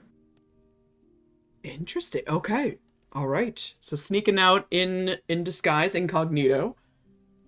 But as soon as they get to the forest and basically out of like the general eyesight of the manor itself, the estate, will drop it back to themselves.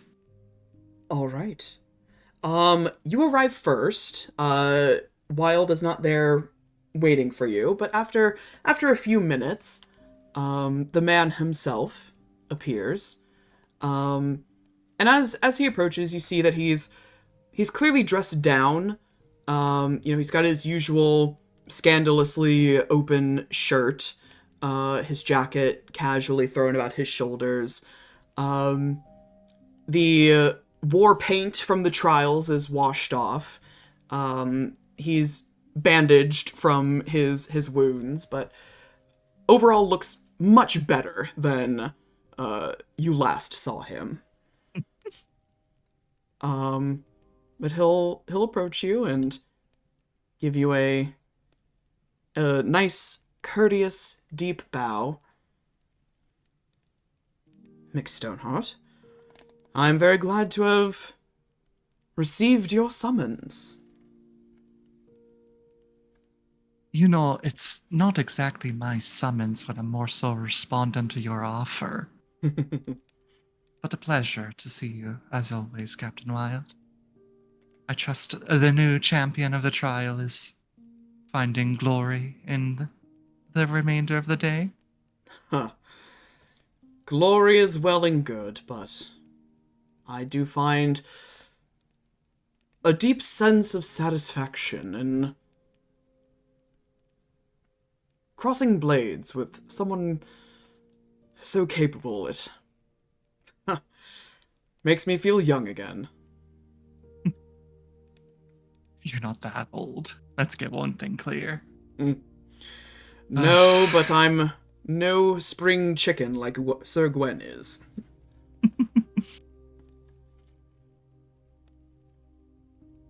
Pulled a little bit of a cheap trick on me, I won't lie. Still a little bit upset about that, if you can forgive me. It was that, or the less pleasant alternative, my dear. I hope you don't hold it against me for too long. I won't hold that against you. The little spat you had at the end, though, I suppose was that just to maintain your aura of bloodthirstiness? I think, despite how it looked, I think that was Sir Gwyn doing me a favor. That's so. It doesn't do, Topaz, for a ruthless captain with a certain reputation to spare his enemies, no matter who they may be. Topaz will kind of walk around a little bit, teasing, but you would do that for little old me, though. I would.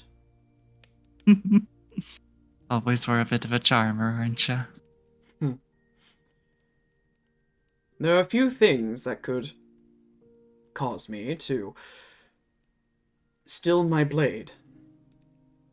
And for better or for worse, you are one of them. He blushes at that. Just kind of just shakes her head and just moves on. Just like to take a turn through the woods. I hear there's a beautiful fountain deep in there. I will follow your lead. And he'll extend an arm for her to take. She'll take it. You did very well today, my dear. I did better than I thought, if I'm being honest. There's not Not many. that There's not many that could face down both the princelings and Wishborn's military commander. Strategist. You do flatter me. It's not like the princelings even threw an attack at me, but I appreciate it. It's all thanks to your training, after all. I'm glad you have retained some of it and that it was of assistance to you. I never thought that this is how you would use that knowledge, though. It must be honest, it's a bit unusual as well. I didn't expect there to be some sort of combat in this kind of thing. I mean, every novel that I've ever read, combat's kind of a bit of it's always honorable duels and such, not battle royales and brawls. Honorable duels are for settling disputes. This, however, this was for gaining the attention of the Celestial Court and the Star himself.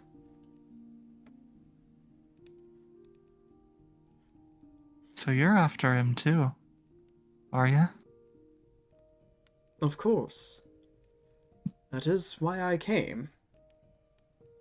And what could you want with immortality? He pauses in his steps at that. And he kind of looks up, like to the sky, as he ponders his words, choosing them very carefully. Topaz, I'm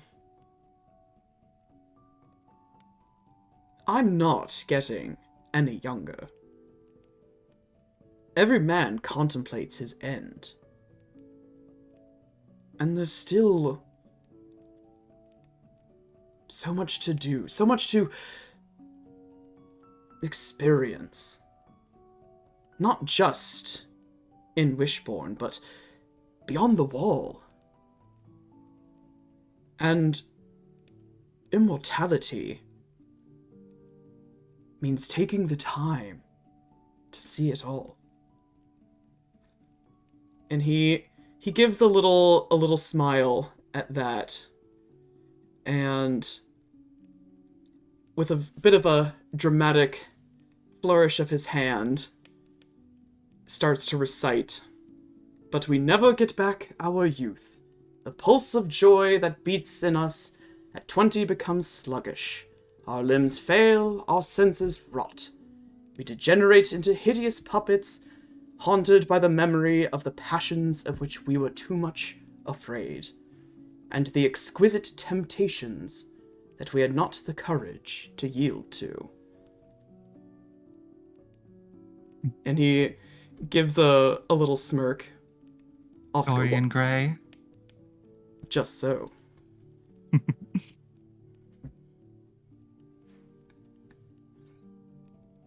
Ah. Words are like honey. Absolutely beautiful.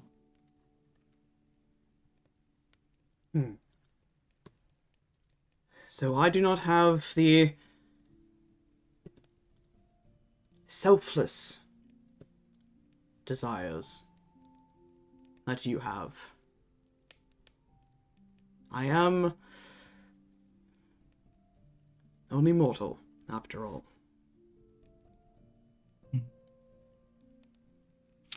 It's not exactly a selfish desire to want to see the world, I would say.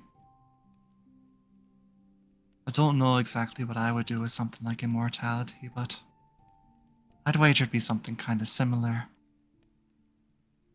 I've never been beyond the wall myself, but I'd certainly like to try.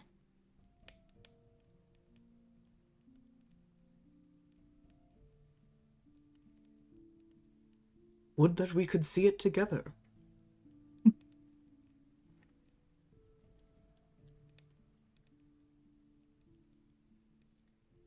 Well, find a way to get away from my father.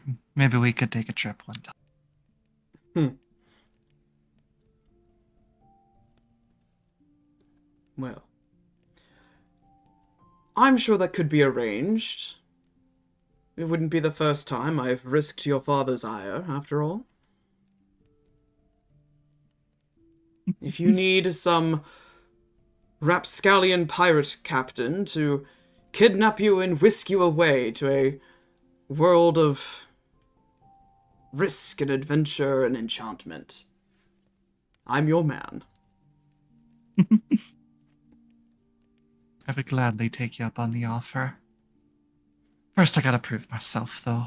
I like to think I'm doing an alright job of that so far here, even though Jasper did send me a note saying we'll talk later. So, we'll see. I'm sure your father has many things to say and has many opinions on his wayward children sneaking off without his permission. But I am also quite certain he will live. And I'm sure that, given everything you have done, I think he would be, dare I say, proud. It's not an easy thing to come by from Jasper in relation to us. So, if that does happen to be the case, will be nice.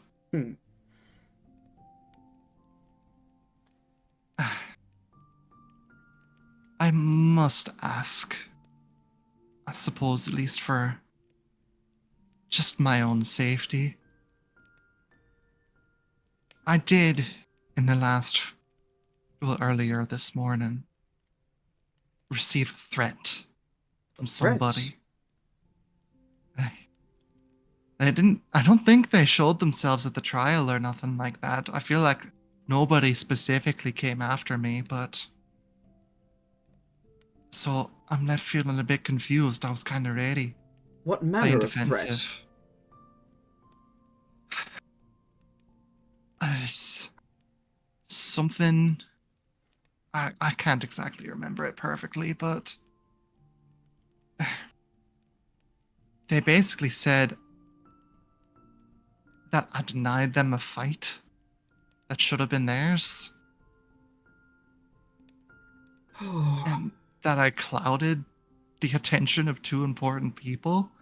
I mean, that's... Wild deflates a little bit, just...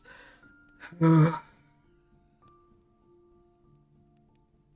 man always acts before he thinks. Topaz, I must apologize. I believe I know who sent that. You... who? I don't think I've managed to piss anyone off that badly. You unfortunately have gathered the attention of my first mate. You see,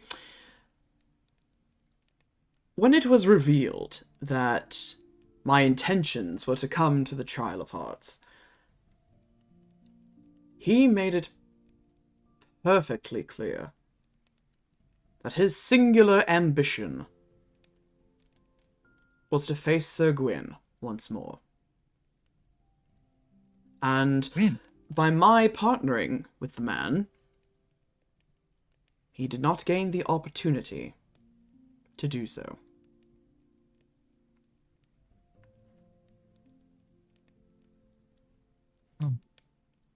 So, wait a minute.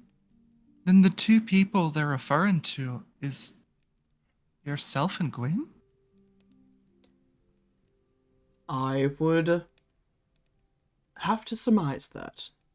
But I Yes. didn't pull you from your paths or nothing like that. Just here.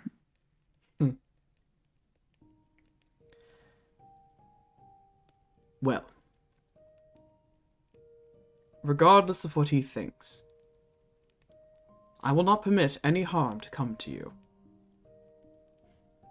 I swear it. This person, Skalm, I think I heard his name was. Yes. He has a history with Gwyn, then, I take it? A complicated history. But it is not my story to tell, my dear.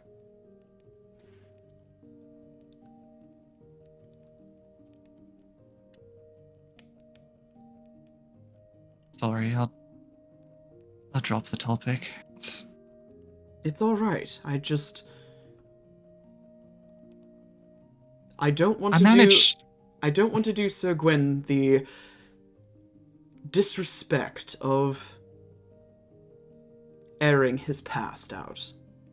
It's something better asked of the man himself. It's just, all I do here is just act like myself. And it seems like I've got lots of people coming for me for it. Like this rumor that started about me, and just people are talking about me and Gwyn. It's just...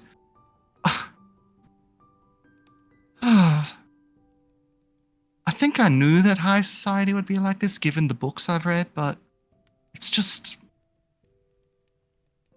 feels awful. Why do you What think I happens prefer to to you? stay in the sky? You're right. You're absolutely right. Topaz, I know it's easier said than done, but I wouldn't pay the rumors any mind. You know who you are. You know what you stand for. And I've always admired that about you. You know, that's the one bit of advice I think I've gotten consistently from others. Just pay the rumors no mind. You must have good friends then. One of them was Alto. Bit surprised by that, but... No kidding. High praise from the prince himself. yeah.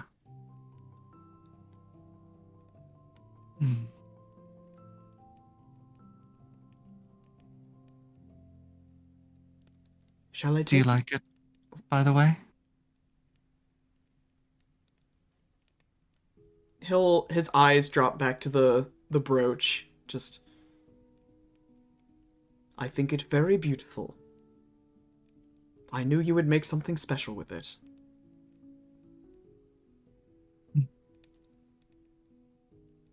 Worked many hours the last day to get this done. I must say, kind of... Oh, it's exciting to work with something new like this. So thank you for it. It's turned out gorgeous in my opinion. He gives a wide smile and just... I am glad you approve. Of course I approve.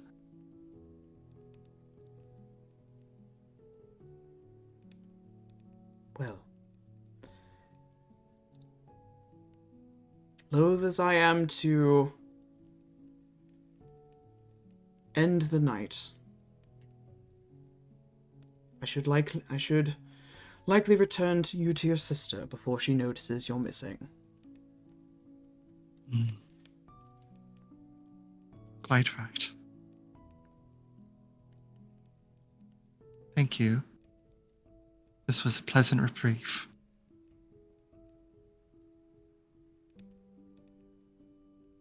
It was indeed.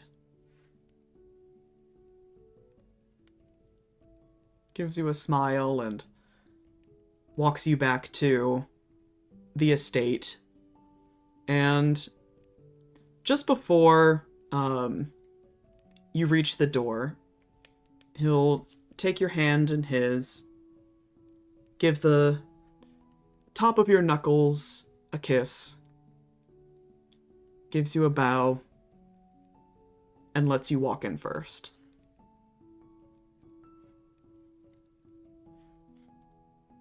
She'll do so, but she'll kind of look back as he walks away.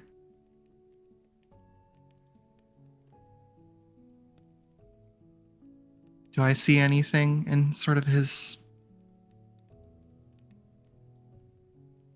body language / movement as he walks away? I don't know if it's insight check or what.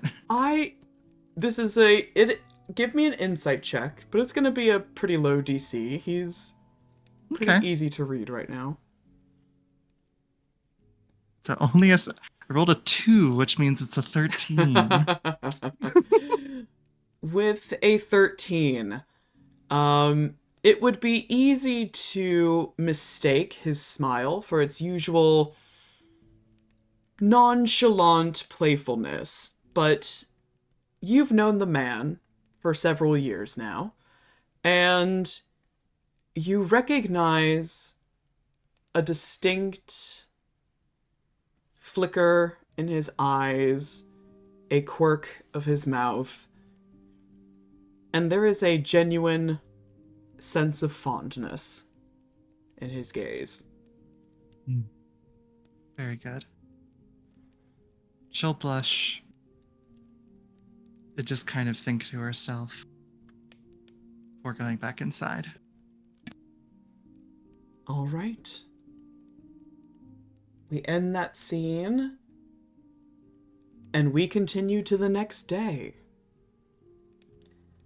where we will pick up our usual routine. It feels strange doing this in the midpoint of the session, but we are going to kick off our next rumor phase.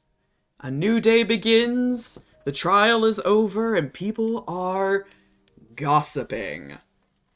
So, this is an opportunity to begin a rumor, to spread a current rumor into a scandal, or if you have a narrative token, you can remove a rumor from the table. So, as a reminder, the current rumors on the table at play: first, Oleander is a witch sympathizer. This is a scandal. Next, Topaz is not really a Stoneheart. Next, Parthenia attempted to rig the first trial by poisoning Oleander. Next, Dame Leonora isn't actually the master of ceremonies, and someone else is pulling the strings behind the scenes. And next, Topaz and Gwyn seem to be very friendly with one another, and people are beginning to suspect it is romantic in nature.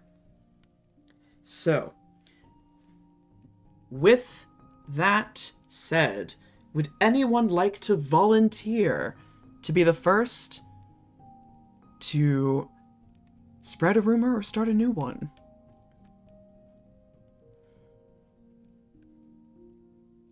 I'll go first. Go for it.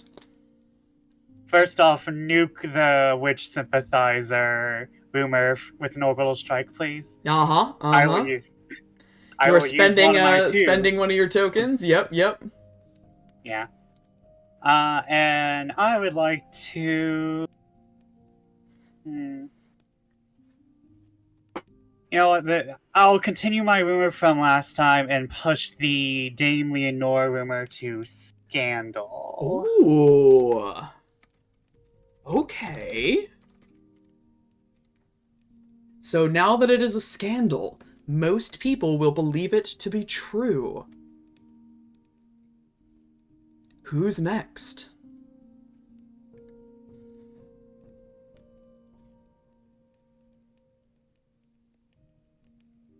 I will go. All right. What do you got? People took notice of the fact that the top 4 contestants were all seated at the same dinner table a previous night, and can only surmise that Gwyn is rigging the trial by causing all of them to act in unison to make sure that he comes out on top. Ooh. I'm writing this down. Now, I imagine not, but I have to ask, does Topaz have a hand in creating or spreading this rumor? Absolutely not. I figured not. All right, Saucy. We don't want responsibility, DM. We want to cause problems. I want to cause problems for myself and for my friends. All right, next. I also have one. Oh, go for it, go for it. Luella. It seemed that Gwyn was trying to do more than just win. He was trying to humiliate the competition. Uh-huh. So that Gwyn may be seeking to undermine others, maybe being a little conniving, maybe being a little sadistic. That maybe Gwyn is not such an upstanding general, as it were, as he seems. Ooh. You're just mad you fell out of a tree. Actually, no, I am doing this because of what you did to Topaz. Ooh. Yeah. Topaz and Wild. Gwyn and Wild fucked up Topaz. That's entirely fair. Would Luella have a hand in the creation or circulation of this rumor?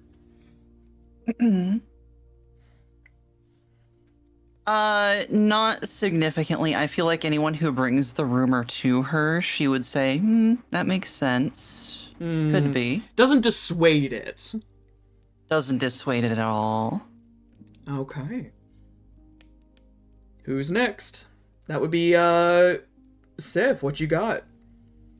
Man, I know we definitely don't know who started the Topaz as a false Stoneheart rumor, but I've always headcanoned it as, like, Adora doing it. Uh-huh. So I want to give Adora a taste of her own medicine. Ooh, okay. A rumor starts where, due to, like, how Adora fought with ignobility, with anger, and how she fell, there are those who claim that maybe her bloodline isn't exactly pure. You know, I mean, royalty is royalty. They get kind of freaky, right? And, Gwyn, if that was really a princeling, would Gwyn have attacked them the way that he did? You know, Gwyn would know, wouldn't he? And, Gwyn would not cause this rumor, but he certainly would not help if asked directly by a noble. So, like, I would say he kind of middling helps with the rumors, where, if he's ever directly asked, he's like, why don't you ask her yourself? Or, well, who knows? with the intention of being, you know what? Let's give these kids a check of reality real quick. Fuck it. Ooh. It's their turn on the cross. So basically calling their lineage into question, that they are not actually Bastion's children. Is that what you're putting down? Or maybe they don't have the supposed divine right from the Wishborn Kingdom. Ooh, okay. Either way, we don't want to hang out with them anymore. It's their turn to be the unpopular ones. Okay. I have one to spread as well. And this is a rumor that is perhaps a bit of old news to some, but considering her unfortunate literal fall from grace during the trials, people are talking about Luella again and her unfortunate circumstances here at the trial, but also at home. And rumor is starting to circulate that Luella, naughty Luella, has had illegitimate children born out of wedlock. She keeps them hidden from society in a countryside estate. The father is unknown, but seeing the concern on Gwen's face as she fell, perhaps he sired one of them during his rise to power. The trauma?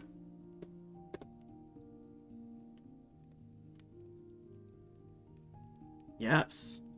That's my rumor. Man, nobles really do be starting shit for no reason. They bored as fuck. That's so fucked. Oh, I love it so much. And that concludes our rumor phase. We will be bypassing the reputation trackers, just because I don't want to change them in the middle of session, so we will deal with that at the start of next session. Just a reminder, though, Luella does still have the warm reputation tag. Oleander has the uncaring reputation tag. And we're just gonna scoot on into our epistolary phase. Who has letters to write? I'll go first again. Alrighty. Oh, I have a good one for you tonight. Uh-huh. Okay.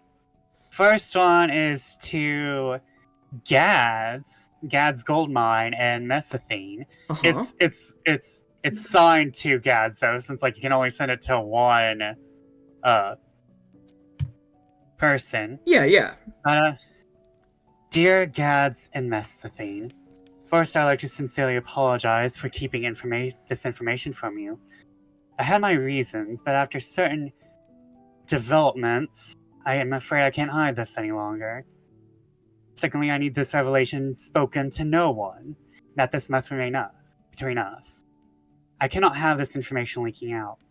I trust you both implicitly, but this is more than mere idle musings of the past or theorizing over tea.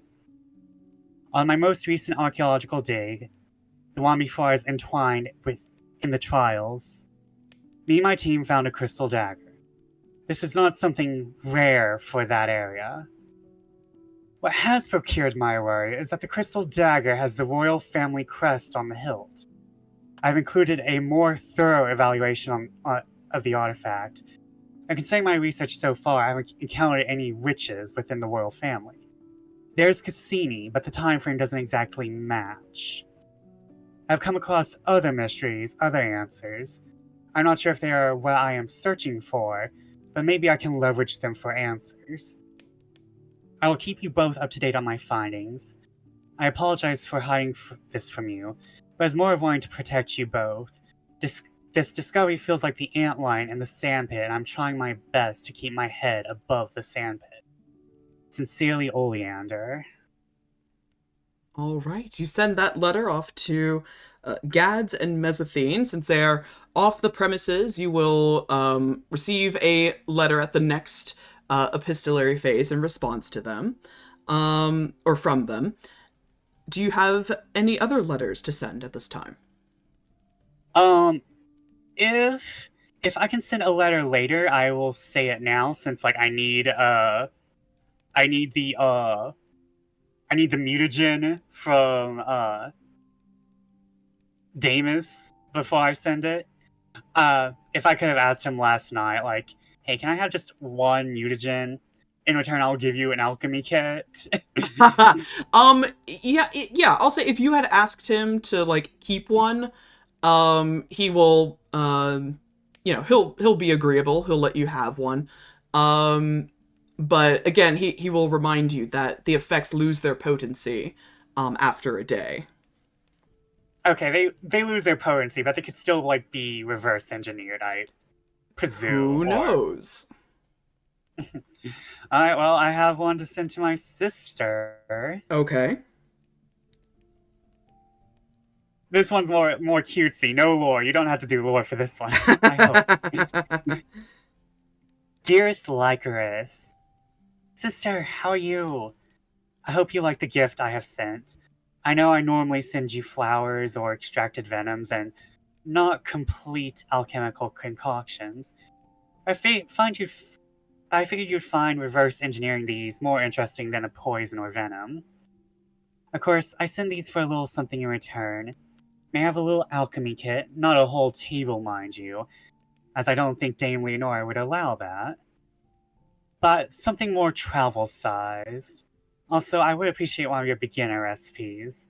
I still remember some of your recipes, but I know how good you are at refining your works down to their best version.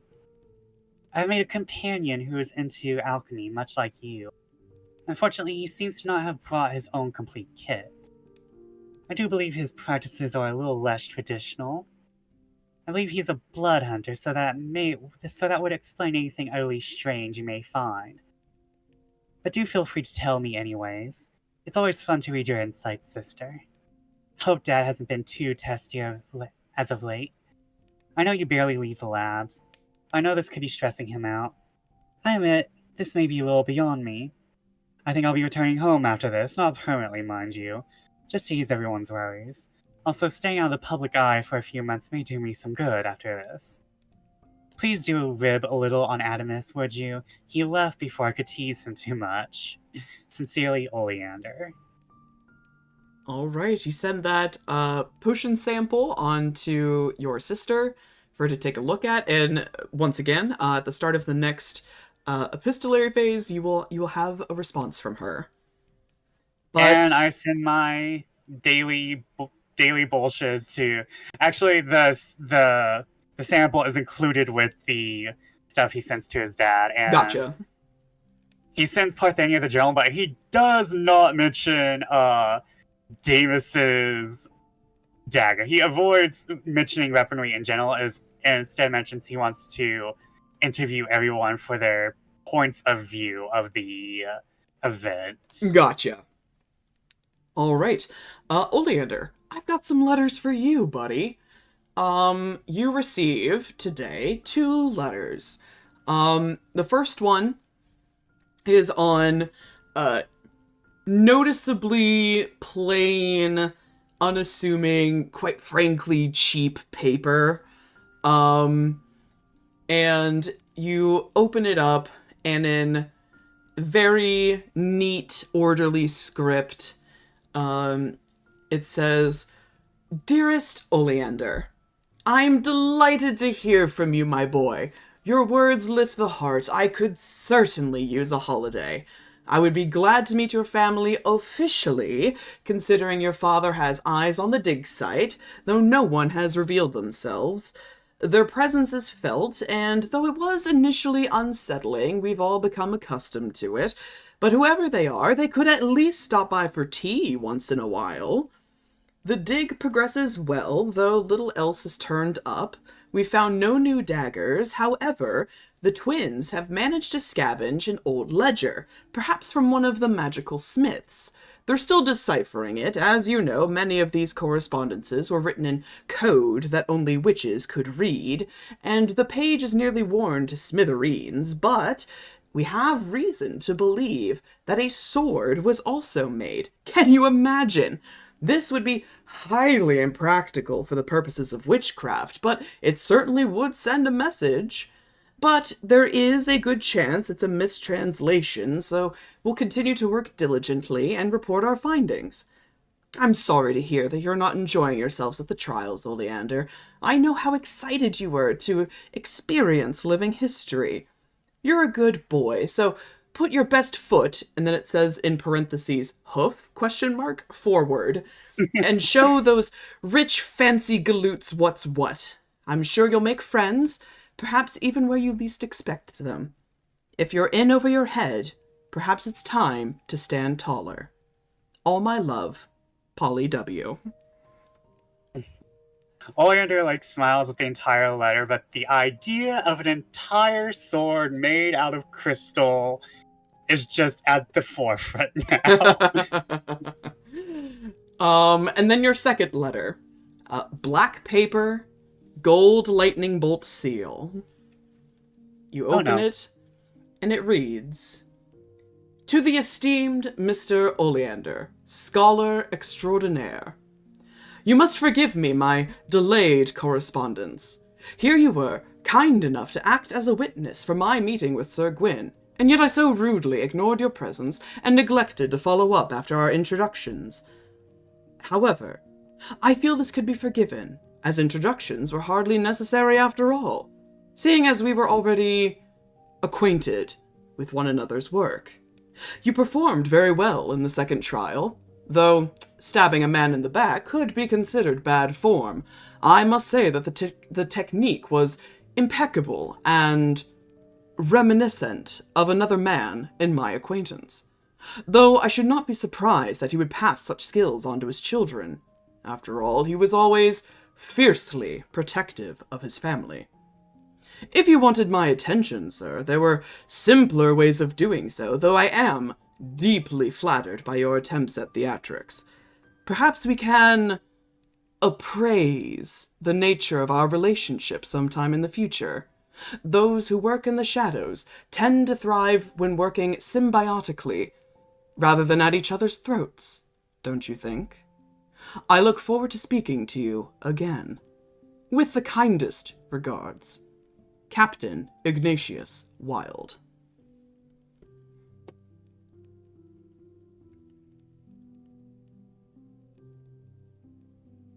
Oleander just is like, oh, crystal sword. Now Captain Wild knows. This is fine. This is fine. He doesn't write a letter back immediately because he wasn't like asking for correspondence. He was like, hey, can we meet up? And like Oleander's like, I have to think on that. That's all right. It's not- He doesn't ask for a response, so you don't have to respond, but Oleander's like, I'm putting that away. And I'm going to try and not daydream. All right. But those are your letters, Oleander. Who would like to go next? I'll go next. I think mine will be relatively quick. Okay. So, first of all, we have a letter to Essie. So, just very simply, Dear Essie, I would love another meeting at the observatory tonight if you are available. These last few days have been stressful, and I could use some quiet time with a friend I can trust. Perhaps you can tell me more about yourself and your story. I'd be glad to listen. Topaz. Lovely. And do you send this in your usual under-the-door fashion? Mm-hmm. Okay. Strangely enough, you don't receive a response, like, right away. Like, usually Essie is, like, right away sending you a response, but not this time. Okay. Any other So letters to Topaz- send? Yeah, so Topaz will just kind of be like, oh, he must be out doing something else. It's no problem, kind of thing. But we'll head back to the room and go ahead and write another letter. This time, you can see that there's like a little smirk in their expression as they're getting ready to write something potentially ill-advised, but so it goes. Skalm. Captain Wild made me aware of the fact that it was you that wrote that threat to me yesterday. While I do not know the full story of your relationships with either him or Gwyn, I promise that I had no intention of leading any of them off of their path. If you feel so threatened by someone like myself, it only proves that you need to have stronger mental fortitude about those you have interest in. Stoneheart, in quotations. You're fucking dead. Holy shit. No. Oh no. Excellent. You send that out, no response comes to that either. Yeah, no surprise there. However, as you send out that last letter, a few minutes pass. You're getting ready for the day, and you hear a little shoo as a piece of paper slides under your door, and it says in script that is now familiar to you since you've corresponded a couple of times. Same time, same place. This is from Essie. And Does it have any constellation on it or anything? Just curious. it does not. It's just the simple message. Fair enough. But a few more minutes pass, and your daily post arrives, and you have another letter. This one is on very, like, you feel the weight of the paper in your hands, and even though it looks deceptively simple, you could tell the quality is very fine, and it's very expensive paper. Okay. And it has the royal seal on it. Oh, God. You crack it open, and it says, Mix Topaz Stoneheart. I wanted to thank you for your conversation yesterday. I know that we did not start on the best footing, but I'm relieved that our curt introductions did not dissuade you from speaking to me. It's been some time since I've actually talked with someone just for the sake of talking, and who wasn't looking for something from myself or my sister. Speaking of which, I want to apologize on her behalf as well. She is proud and competitive, and, like me, she finds building walls far easier than risking ruin. And though I wouldn't change her for anything in the world, I realize how she, and I, come across to others. The trials have been taxing on the both of us. Neither of us are very used to disappointment. However, I think camaraderie could be a very good consolation prize. If it's not too forward to say, I think I should like us to be friends. I don't have any expectations. I know what you must think of me. But should you wish to talk again, you will find me agreeable. Sincerely, Alto.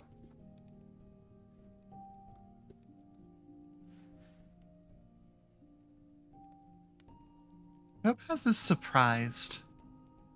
Like, the conversation went well, but just, like, takes a moment, thinks about it, and kind of just smiles, thinking,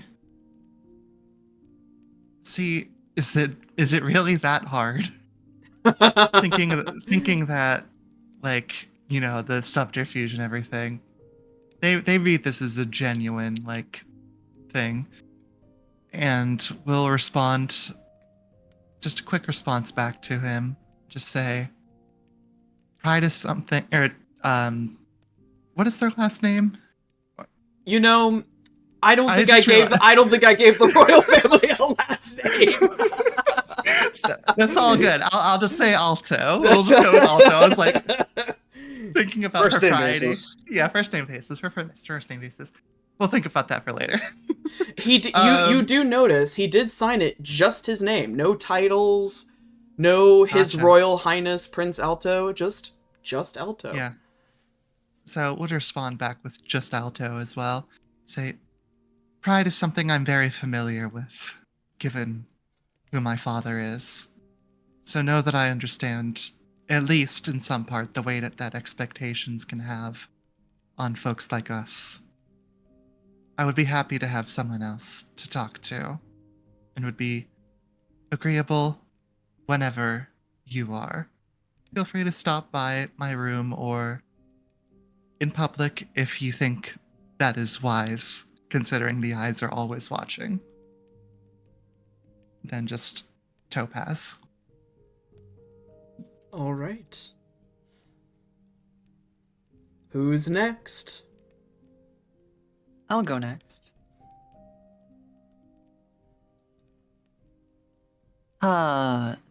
So the first letter is addressed to Adora. Once again. Your Highness Adora, it is very unfortunate that you seem to find misfortune in the first round of the trial. I wish you greater fortune in the future, and a quick and complete recovery from any ills the result has brought about, and a pleasant day. In addendum, I have noticed certain rumors have begun to circulate regarding yourself as well as I. Such unfortunate coincidence. Let us hope that their reach falls short of becoming a public truth. Yes? Stalwix. Delightful. You send that letter out, and it doesn't immediately come. Oh. And also, the letter is perfumed with Luella's regular scent. Nice. Nice. An excellent touch. A little flourish. Yeah, you will eventually receive a response later in the morning. And it is from Adora. And it just very simply says, Miss Stalwix, rumors concerning my lineage are nothing new. You, however, I warned you.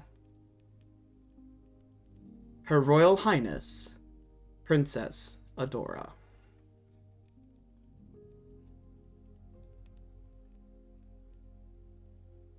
The servants come by, going to do whatever they're doing through that hallway, and they just see a crumpled up and slightly scorched piece of paper lying in the hallway. Anything else? A second letter to Lavinia. Dear Lavinia, I write to praise you on your handling of your charges, as well as news and instruction. The second trial was by arms, combat and duet amongst the participants. In the first round, I was so fortunate as to best some others of notable pedigree, a feat I feel honored to have had the chance to accomplish. Despite this, I fell low in the second half to those far more experienced than I. A moment of learning, to be sure.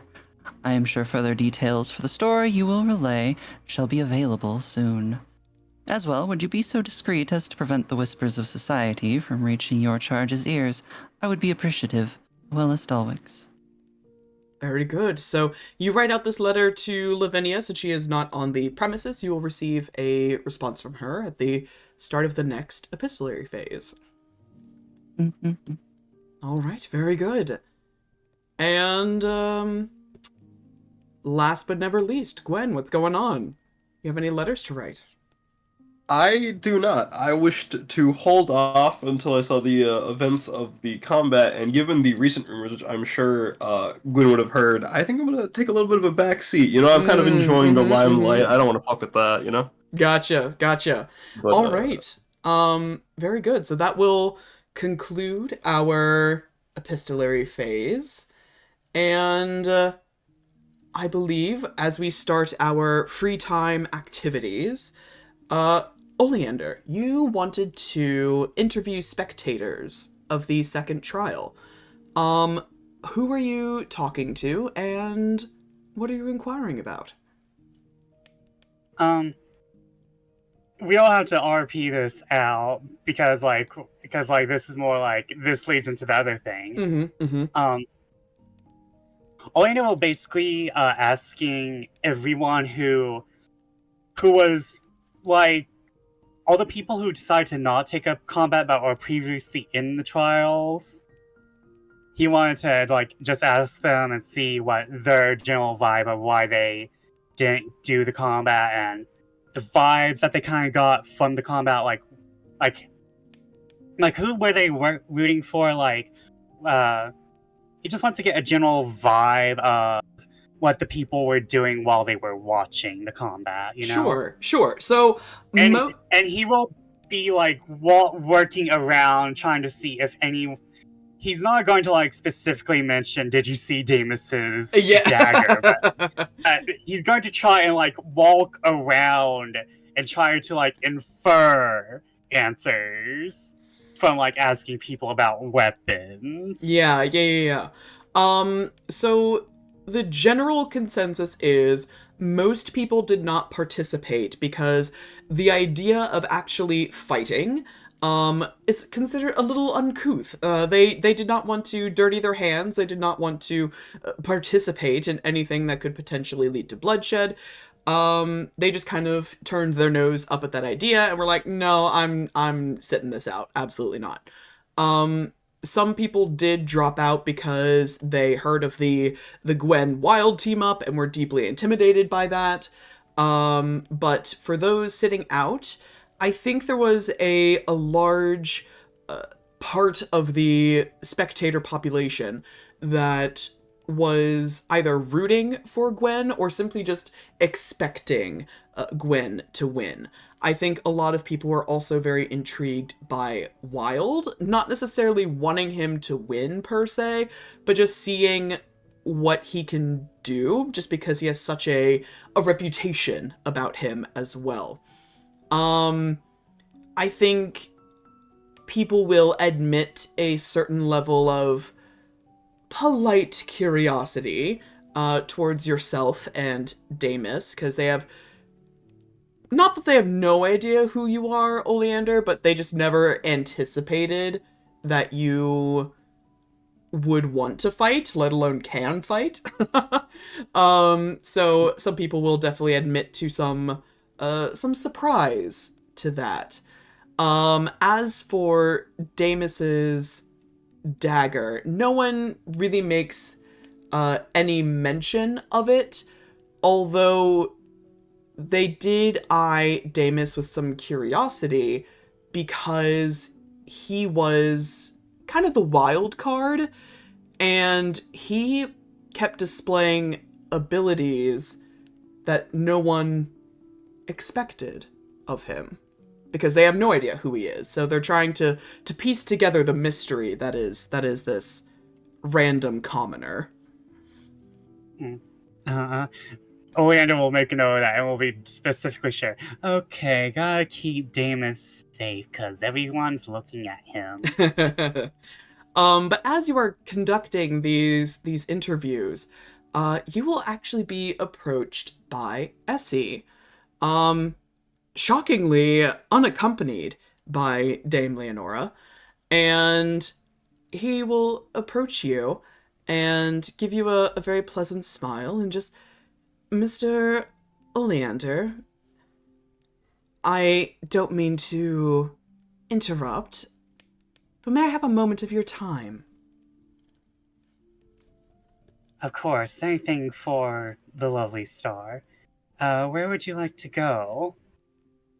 If you wouldn't mind taking a turn about the gardens with me. Sure. And Oleander will, like, just treat it casually, but he knows now, like, eyes on him again.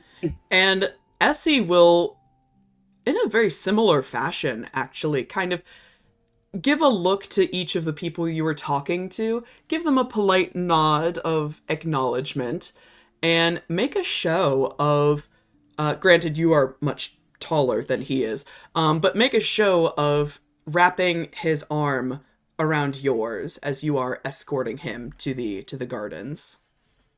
Mm-hmm. But as you're walking and talking outside, Essie will just look up at you and say, I wanted a moment to speak with you, and rest assured, my able-bodied guardian is still watching, and he'll turn his head over his shoulder, and you can see on the second level of Hololight Estate, there is a set of tall windows that are overlooking the gardens, and you find Dame Leonora just behind the pane of glass, just keeping an eye on you two. Oleander gives a very polite wave. Like, I'm sure if she didn't know, she wouldn't have allowed this. Yes, well, seeing as 2 of the trials have completed, and there are fewer contestants who are qualified to win my heart, I made the petition to allow greater freedoms to speak to those still in the competition, so that I might surmise for myself our compatibility. And he gives you a toothy smile at that. I return the smile and I'm like, well then, I'm sure you must have plenty of questions for someone like me. I'm sure Dame Leonora herself has told you many wonderful things. Dame Leonora is cautious. She talks. I admit I was a little nervous with the rumors circulating about you. I didn't want to get too close for fear they might be true. But I have to trust that you're here for a purpose. And with Dame Leonora's assurance of my safety, I have to put my faith in her that you're no threat to me. Besides, I have a distinct feeling that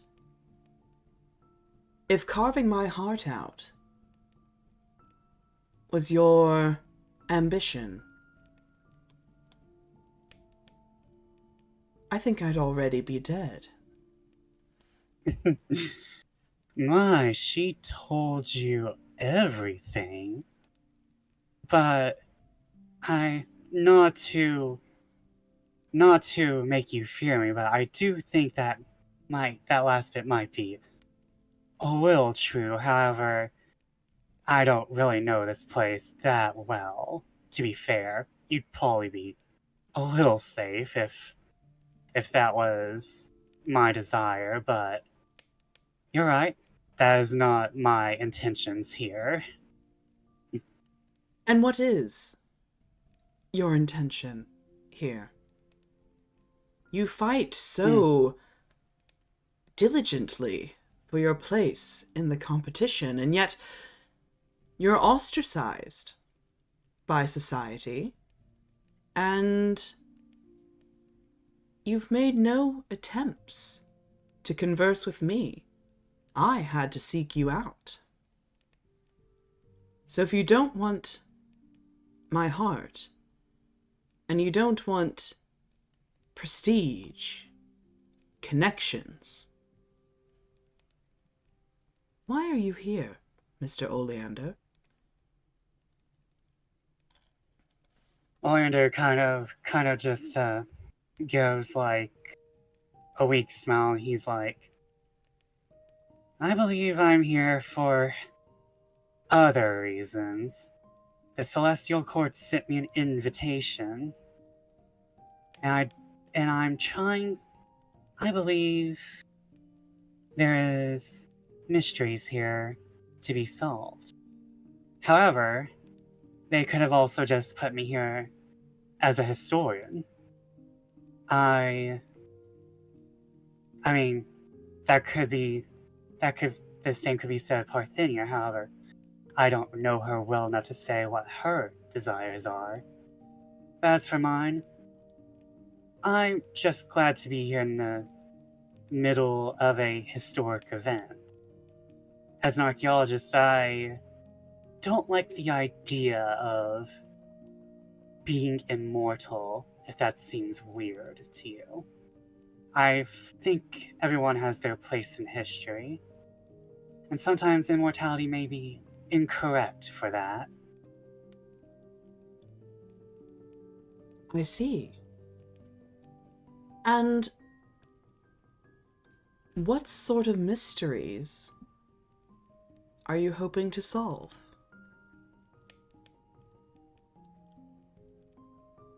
I do think there is something off. There is something I have found before I came here that doesn't match up with my records, and I believe if I was called here right after finding said object, maybe the answer itself is here, and I just need to find it. You speak very cryptically for an academic, Mr. Oleander. I would have suspected that a man like you would be much more open about his discoveries. Is that not how you share knowledge? Hmm. It is, but knowing that I have become... I have received very many, shall we say, not so great letters over the years due to... Well, I focus in witchcraft due to just it being the main source of distruth in Wishborn. There have been many others who I've shed light upon which people have not enjoyed. The truth that sometimes Wishborn is a little darker than people wish it was. It's a bit darker than, shall I say, wishes bring light to people, but where there are wishes and light, there is also very dark shadow. And people don't like history in those dark little shadows. History is written by the winners. I want to change that. And unfortunately, what I'm currently chasing is very much a dark shadow. The blackest I've seen yet. Essie's eyes narrow at this, and their smile turns, just for a flicker of a moment, a little mischievous. And he leans closer to you, and he says, Mr. Oleander, you don't know what darkness is. Not really. There is nothing darker than the heavens. So if you are hoping to protect me and my sensibilities,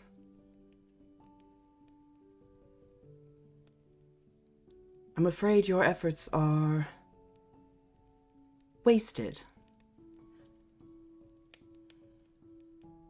It's not protecting you, per se. It's more of I'm protecting myself. If I told you this would have to stay between us. There's...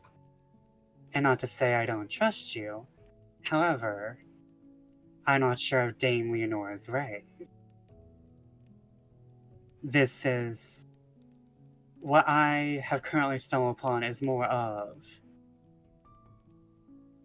I cannot be about blabbing. And he kind of like motions to the garden and like... there's... The people who I interviewed are probably like pressing their faces against the window. A lot of people are definitely watching the two of you with interest. I can't really go around saying what I found in these dark shadows. If you believe yourself entirely trustworthy, I can maybe show you. As he sort of regains his posture and the practiced smile returns. You do not trust Dame Leonore, then? More of... Dame Leonore can straight up kill me and has threatened to do so. And he kind of like laughs at that, and it's like, I may be of my father's blood, but I'm not. Well, I'm not of his blood. I am of his teaching. However, I am not one to survive multiple sword blows from an angry retainer who has the power of the celestial court behind her. And you don't think that power would be helpful? Interesting. He kind of gives you an eyes up and down, appraising look. I do look forward to learning more about you, Mr. Oleander. You are a very complicated man. I'm having difficulty deciding whether you are very wise or very foolish.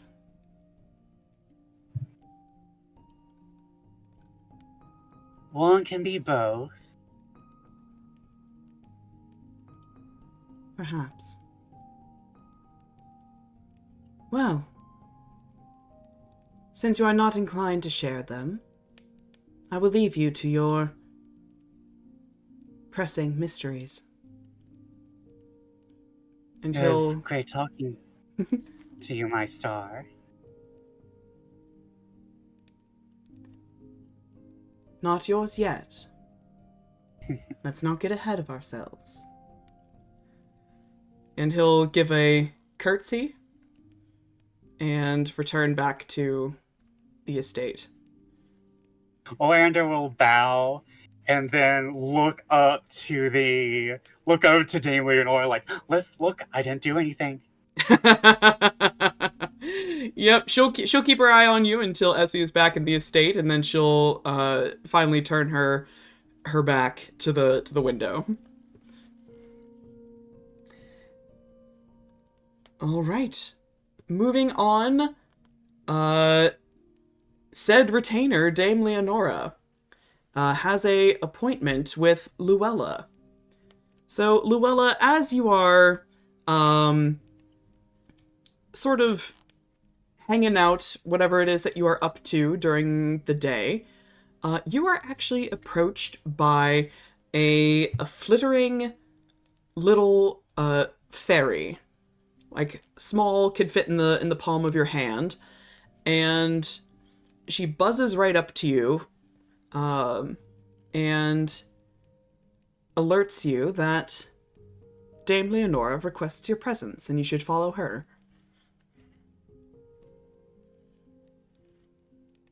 Luella taps out her pipe and prepares to follow the little creature. All right. The fairy will guide you through the halls of Hollowlight, and you will be guided to Dame Leonora's personal office. This is actually the room where she just was, keeping an eye on everything with Essie and Oleander. And as the door opens, you find a tall, wide room that looks pretty immaculate. It's got tall windows to oversee the gardens, heavy drapes framing the windows. There's a large portrait of the Empress Themis above the mantle. She's portrayed as a thoroughly beautiful Aasimar. She's dressed in ceremonial armor, skin as dark as the night sky. Her long hair is plaited in pristine rose inlaid with gold and silver. The room is pristinely clean, with the exception of Dame Leonora's desk itself. There's papers stacked on it. There's evidence of several empty glasses and mugs, implying late nights and early mornings. And she will approach you with a deep bow and just, I thank you, Miss Stalwix, for answering my summons. I apologize that it had to be such short notice. I cannot imagine that this event allows you much leeway for prepared planning. She cracks a wry smile at that and just, indeed. So I appreciate your patience and adaptability. I understand there's a delicate matter you wish to discuss. And I can assure you, we are in the room with the most privacy in the entire estate. Indeed. Shall we begin then? She sort of gestures as if we can take a seat at the desk covered in what I assume is just cups of coffee that is days old. Coffee, liquor, like ink stains, agendas, ledgers. She'll direct you to take a seat, and rather than sitting across from you, at her seat at the desk, she actually surprising casualness instead sort of hops up on the corner of her desk and sits there instead to be sort of at eye level with you. Luella's going to pull out the form that she was given by Bellamar and hand it over as she says, "This was brought to my attention from the records that we have on hand. And you may notice some problematic errors." She'll take the page, her eyes scanning the contract. "This is very strange indeed. I understand that you and your fellow lawyers and clerks pride yourselves on your perfection. It seems strange to me that such an error could be overlooked, particularly for so long. I mean, one can assume..." Oh, sorry, go ahead. I don't know about perfection, but we do strive to ensure that everything is kept in order, which is why I can only assume that, as opposed to somebody risking their job for a moment of laziness, that this might perhaps be purposeful. I see. It would have had to have been, presumably, some time ago. This was found in the archives, you said. Indeed.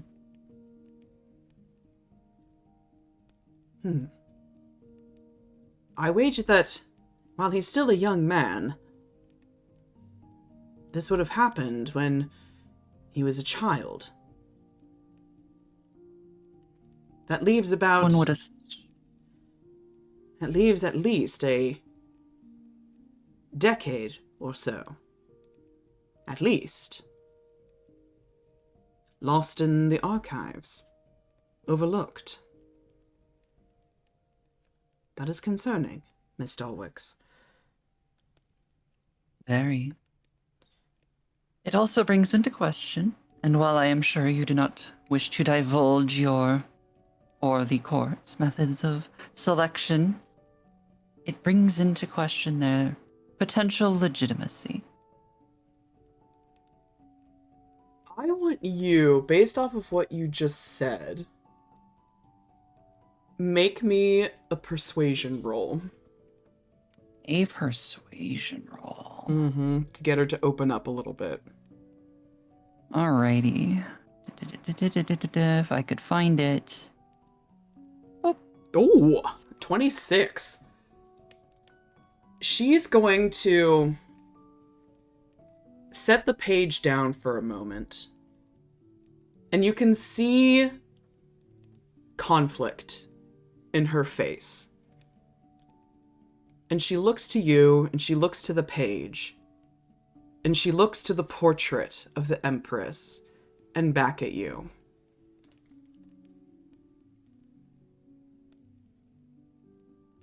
Can I be open with you, Miss Stalwix, and trust that what I'm about to say does not leave this room. There's a very clear spread of her smile on her bird-like face. Trust is all well and good, but perhaps you'll be more comfortable. And she goes into her satchel and pulls out a sheaf of papers and sets them down on a clear spot on the desk, as well as one of her pens.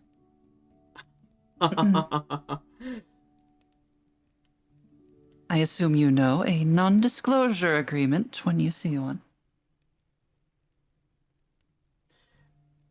Dame Leonora's face, it doesn't relax exactly, but it becomes back to that reserved nature of hers, and just, I see, yes. Leave nothing to chance. I respect that entirely. Very well. We will sign and agree to this matter of secrecy. Of course, the standard, anything said in this room in the next however long, neither may say without the other's permission outside of it. Very good. I will, however, add a clause that the exception to your secrecy, should it become a investigative matter with the Celestial Court or the Crown, that you have the ability to speak of this as a witness in the courts.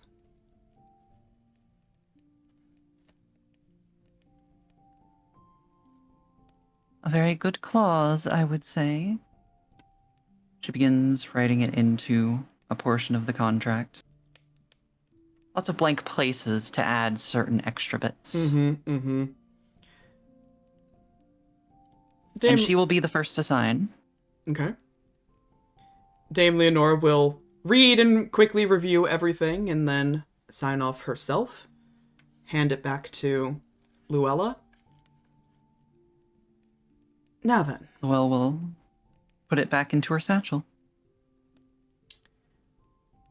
Damus's arrival was entirely unexpected. I'm sure you recall the spectacle of the night he arrived. I do. The man nearly broke in. And it was only because of a piece of paper that he was permitted to stay. A piece of paper that I'm sure some noticed that had the royal seal on it. I'm sure you can surmise that, though not officially invited, it seems that he has friends in high places, and his patron is not to be ignored.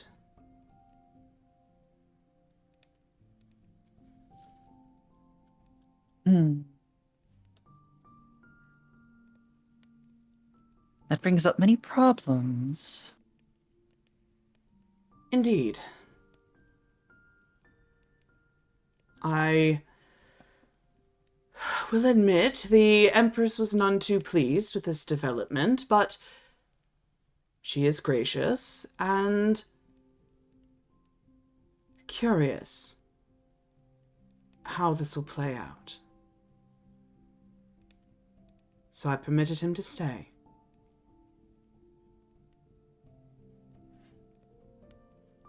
Have you performed any investigation into his patron, why he was allowed to stay outside of the Empress's benign view of the matter?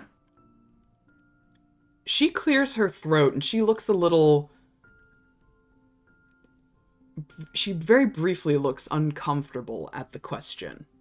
Just, I am doing all that I can, Miss Stalwix. I'm sure that you can appreciate that, given everything that's going on under my roof. There are many things that require my attention. Of course. However, I have made inquiries, though it seems they are not reaching the correct ears. So I find I must be patient. Do you think perhaps that is due to others being busy, oversight, or perhaps willful dragging of one's feet? I think that people know who they are loyal to. And it is difficult to test those loyalties.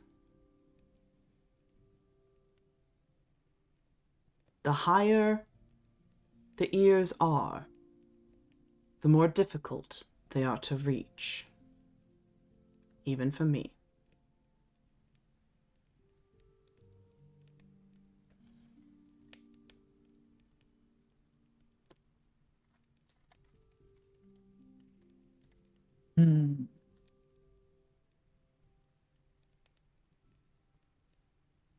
Well, as it seems that you are facing barriers, is there any way I could help, as at the absolute minimum, I would need to correct this. She taps the scrolled out name. She cocks her head at you. Yes. As a matter of fact, I think you can assist me, Miss Stalwix. You see, being in my position as the host of the Trial of Hearts, and as the right hand of the Empress Topaz, I can see how there's a certain air of intimidation to me. She gives another wry smile at that. I know that should I question Damus himself, I don't think it would prove fruitful, as he would be skittish, afraid. He would know that my questions are an interrogation.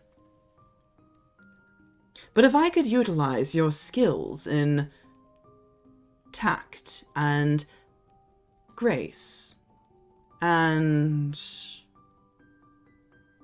trickery. Dame Leonora, you need not flatter me, you need only ask. Her smile grows bigger.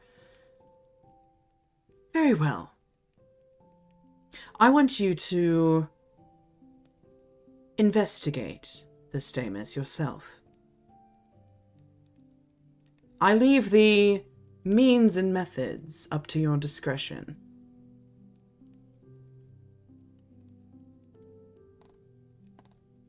She gives a small bow. I shall do as I am able to.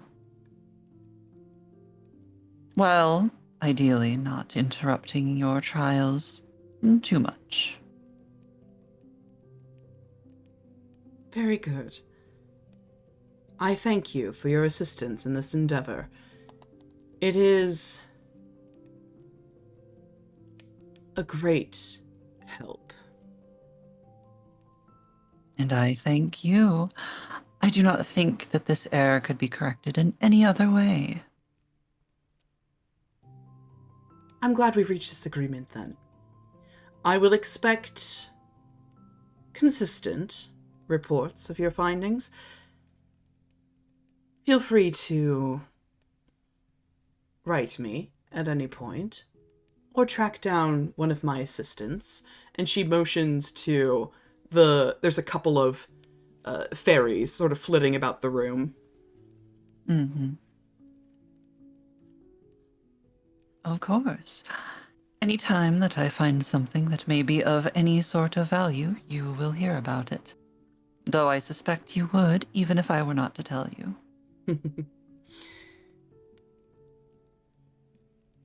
Thank you. I will leave you to enjoy the rest of your stay. I hope, by the way, that you are feeling much better and recovered from the trial. Thank you. A few aches, a few pains, but... well, at this point in one's life, one should expect such things to hang around a while. And speaking of If you- things that hang around a person, should you need assistance in return for this favor I ask of you, do let me know.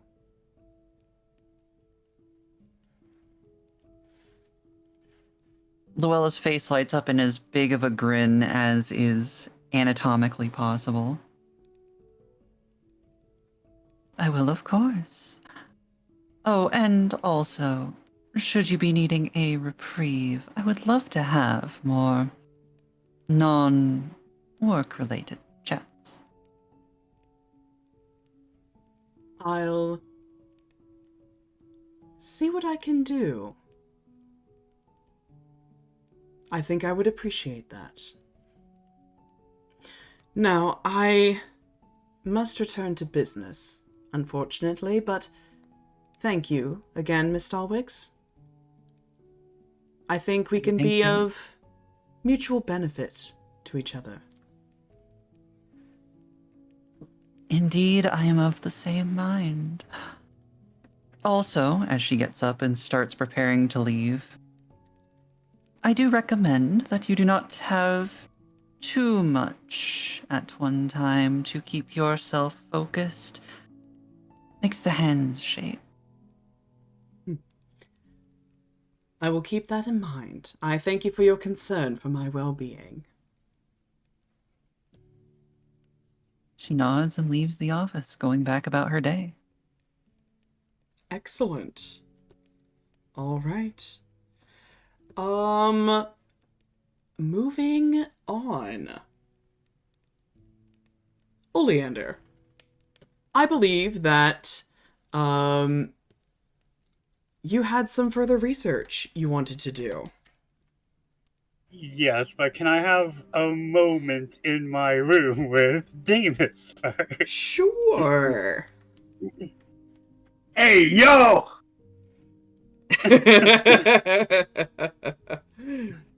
Absolutely you can. Do you invite him to your room? Yeah, I invite him to my room because it's gotta be serious. Ooh, serious. I tell him to bring the dagger. Like I just like make a little like note, and I'll ask the halflings, sir. Halflings. I assume most of the servants have been halflings, correct? Yes, halflings and dwarves mostly. I see. Leonore has a type. I ask a servant to be like, can you deliver this to Damus for me, please? And it'll be like a little letter. It's not anything much. It's just, can you come to my room? He will arrive, and he's he looks a little nervous when you open the door. But you know, he puts on a smile as he sees you, and I came here as fast as I could. I make sure the door is locked first. He clocks that you locked the door, and the blush on his face grows even more. This poor man. I kind of like, I walk up to him, and I like, my face goes very grim, very serious. I'm like, you're going to have to tell me about the dagger. Oh, and there's this wash of realization on his face. Right, the dagger, I brought it, and he'll unsheath it and carefully pass it off to you. I immediately do a very thorough examination while he's talking. Yeah. So you give it a once over, and as I mentioned before, every crystal dagger looks a little bit different. It's just the nature of how they're made.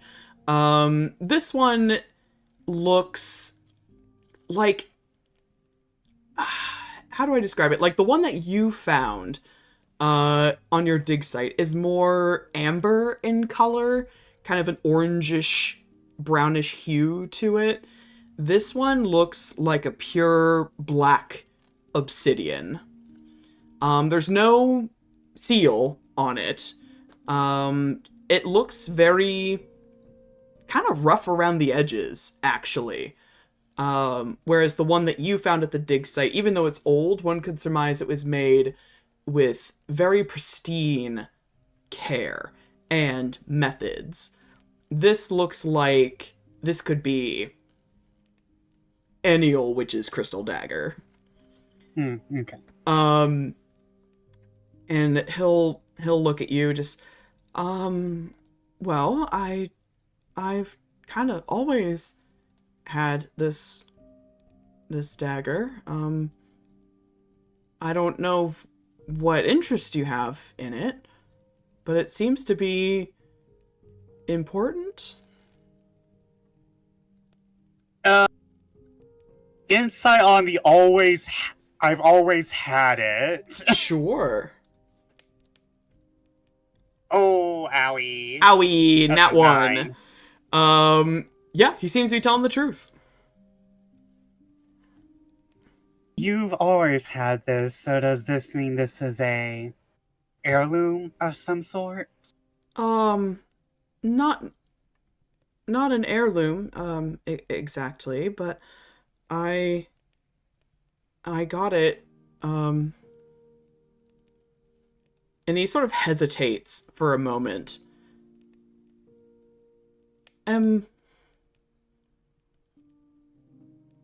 I did get it as a gift. It was when I started my apprenticeship. Oh no. If that's the truth, oh no. I'm not saying that. That's out of character thinking. So this is from Cassian, your tutor, your teacher. Yes, my master gave it to me.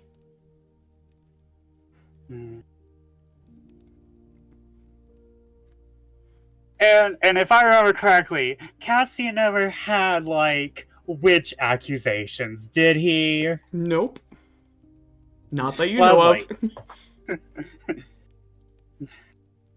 So Oleander is kind of like sitting here staring at the dagger. Can he like age it? Can he? Is it like? Does it? He says rough around the edges, but can like I get like a rough estimation of age? Give me either a history or arcana check on this one, whichever you prefer. History, it's higher. 17. Okay. This is a relatively new dagger. It's hard to tell at like a quick glance. Handful of decades, 50 maybe at most. Relatively new. Okay. So very recent, probably just before the war started. Probably like last enclaves, last covens, that kind of deal. That's Oleander's just like Oleander's like very archaeologist mode, and you can like see the gears turning. Like there's like a part of him that's like super happy to just be like, finally an artifact. What? But also it's like oh no, not another dagger. if I can ask, what Oleander, exactly, what interest is the dagger to you? Oleander takes a deep sigh, hands Damus back the dagger, and he holds up a finger and is like, what I'm about to show you is not allowed to leave this room. Do you understand? Yeah. Okay. He goes over to the desk, and he doesn't line up in front of Damus because, like, that's just the deal at this point. It's like, if I'm showing you the dagger, I'm also showing you the desk. He does the entire, like, getting it out of the secret thing. He unwraps it, and he presents it to Damus. This is why I'm interested. Damus kind of tilts his head at it, kind of looking at it curiously. And he just kind of looks at you and goes, it's awfully pretty. Wait, do you not know what a witch's dagger is? Is that what you think this is?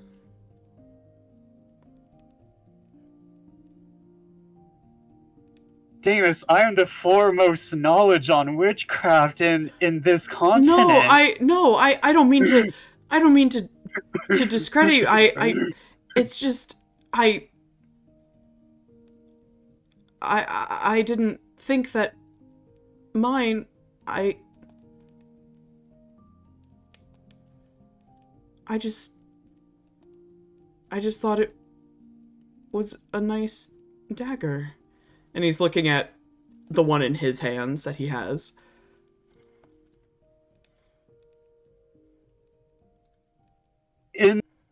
Oh, I don't want to be mean, but can I insight check that? You may.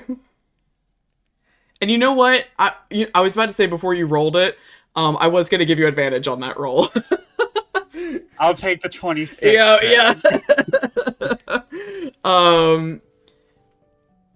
You look at Damus's face, and Damus, in the time that you've known him, is an appalling actor.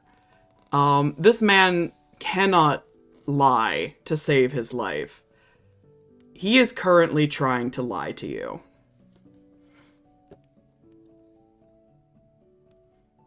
I'm gonna push. You think it's just a pretty dagger? Damus, I believe you know and I know that crystal daggers aren't even in circulation. This had to be given to you by someone who knew what it was. And not even like I'm assuming like there's not even like fake crystal daggers in existence. It's like you make it or you don't. Yeah, pretty much. So I don't want to accuse you of anything, but you know, Then and please, I know. then please, don't. Then tell me, in exchange for what I'm showing you, I'm showing you why I'm here. This dagger in my hands has the royal seal upon its hilt. I am here because 150 years ago, this dagger was created for presumably a nefarious purpose. I am endangering myself by having this here with me. I didn't want to. But I'm assuming the reason why I was called here by the court, by the invitation, was to solve the mystery of this. The answer is here. in Hallowell, I believe. So please, in exchange for this secret, at least tell me about yours.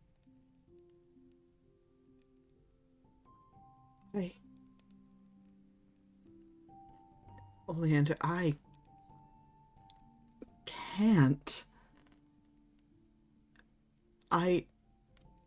You know I would do anything to help you, but in this, I have to ask you.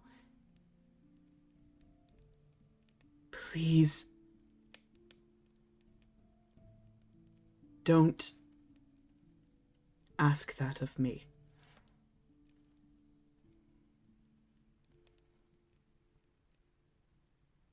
Oleander just takes a deep breath and he's like, he doesn't say huh, but it's kind of like a very inward, like, slump.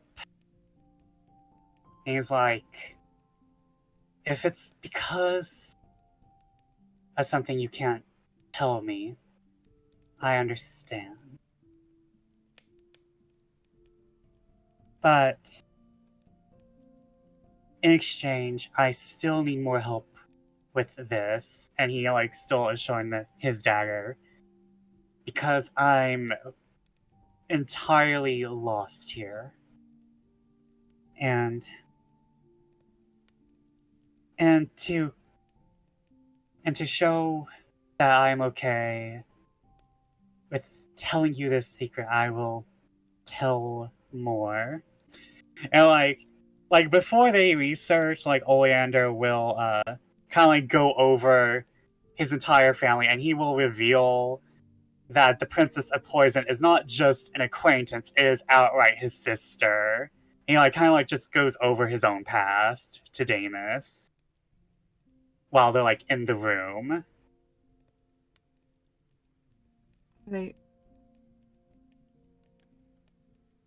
Thank you for confiding in me, but I only feel all the worse that I can't do the same for you. Well, you don't have to do the same, but I still need help, and I'll take what I can get. At the moment, I'm not sure who to trust, and while I want to win over Parthenia, I'm very thoroughly sure Parthenia may not immediately believe that I have the best of intentions with the dagger. But I know this world is filled with weird and not so wonderful things like curses or some other reasons you have to keep this secret. I'm a criminal. I was a No, I still am a criminal by all means. I'm pretty sure I'm wanted, and the only thing keeping me out of prisons is probably my father. But, well, my father and the fact that, by all means, I did not technically exist before going to college, but I sure you have your reasons. And right now, what matters is I trust you enough. And the fact that you have a crystal dagger means that I can trust you with mine. And like Oleander will go back and walk away, put it away, and it's like out of sight, out of mind for the moment. You know, like everything's just piling up. And he'll like return to Damus and like put his hands on his shoulders and is like, "You're a good person, Damus. And if I had the choice, I wouldn't involve you in this dark, shadowy business that is my form of archaeology. But I'm sure we can be great companions over this. No. And now... I'm glad Ye- that you included me, and I'm glad that you still trust me. Even a little.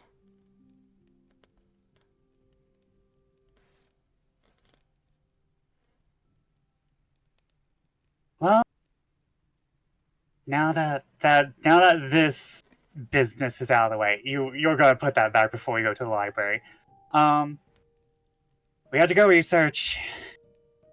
According to my dagger, according to my dating estimations, this dagger goes back to the time of who was Mary Sue's father again? Cornelius. King Cornelius. Cornelius. Yes. This goes back to the time of King Cornelius, but we will also be going over Marius as well, because there's things not lining up. Okay. Yeah. I can help with that. We'll go to the library then. So with that, the two of you will head on down to the familiar trek that is to the library. You specifically wanted to look into Cornelius and Marius, their views on witchcraft, as well as a little bit of insight into Queen Isolde, who is Cornelius's wife, and the last fallen star before Essie. Yes. So I'm not gonna make you roll a check for it. You know how to research. This is your job, so I'm just gonna give you the lore dump as you and Damus work together. So regarding Cornelius, as a reminder, Cornelius is the current King Bastion's grandfather, aka the Princeling's great-grandfather. He was held in very high esteem. He maintained a long-standing peace, had a staunchly low tolerance for witchcraft, almost to the point of extremism. Even like mere kitchen witches were like afraid to openly practice and like sell their wares. He was revered though as a just but firm ruler. He successfully won the heart of the last fallen star, Isolde, and he was fiercely devoted and protective of her. The two were married, and after several decades of rule, Cornelius and Isolde returned to the heavens and passed on the rule of Wishborn to their son, Marius.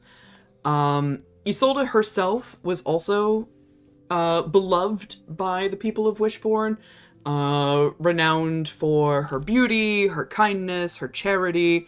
She had a love of children. She opened and maintained several schools throughout the country. And Isolde took the time to like personally travel and visit each school on an annual basis. Unfortunately, many of the schools fell into disrepair, and eventually closed under the rule of King Marius, her son. As for Marius himself, he lived a very sheltered life, and as a child, and frankly even as like a teen and a young adult, he was never seen in public until he ascended to the throne. The general assumption is that Cornelius, being the overprotective man that he was, simply wished for his son's privacy and safety.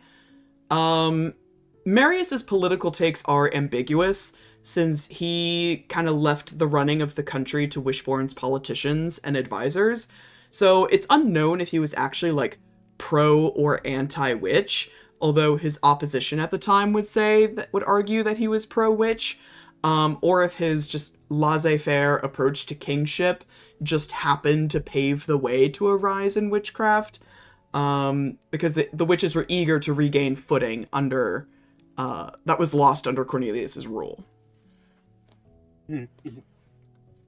But as you two are researching and quietly chatting amongst yourselves in the library, you actually hear the door open and close.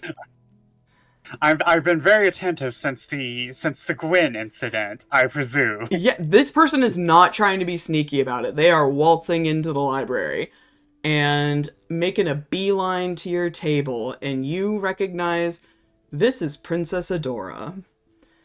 And she is waltzing right up to you too. And leans over your table. She doesn't talk to you, not right away.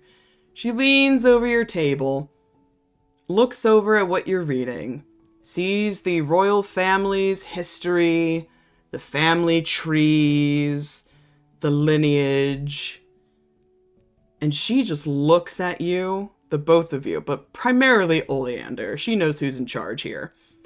And just looks at you.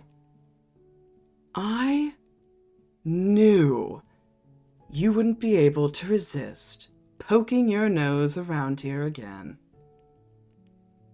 Looking into my family, are you? What exactly are you hoping to gain here? Don't worry, it's not about you. I'm sure.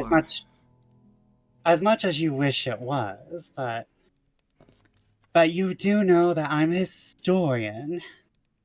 And not to mention your family is quite important in Wishbone since it, rules it.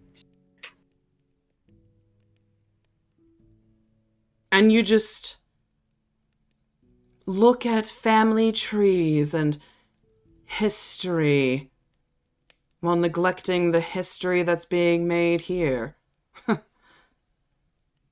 Really, what a terrible excuse.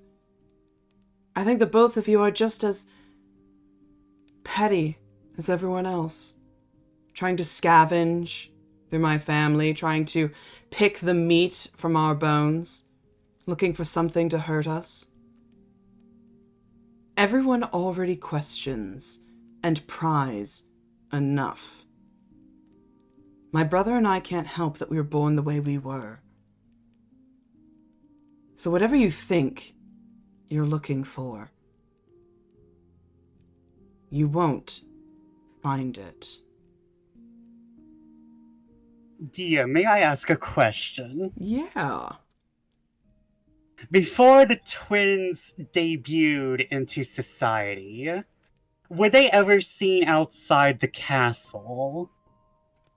Like, what were the reports of their birth? Like, do we know they were born tieflings? We do know they were born tieflings. Ah, damn it. Yes. Ah, damn it. I thought it was going to be... I had an idea.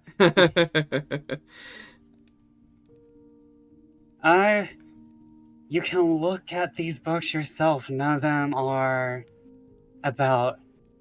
I'm specifically looking into your grandfather and his father.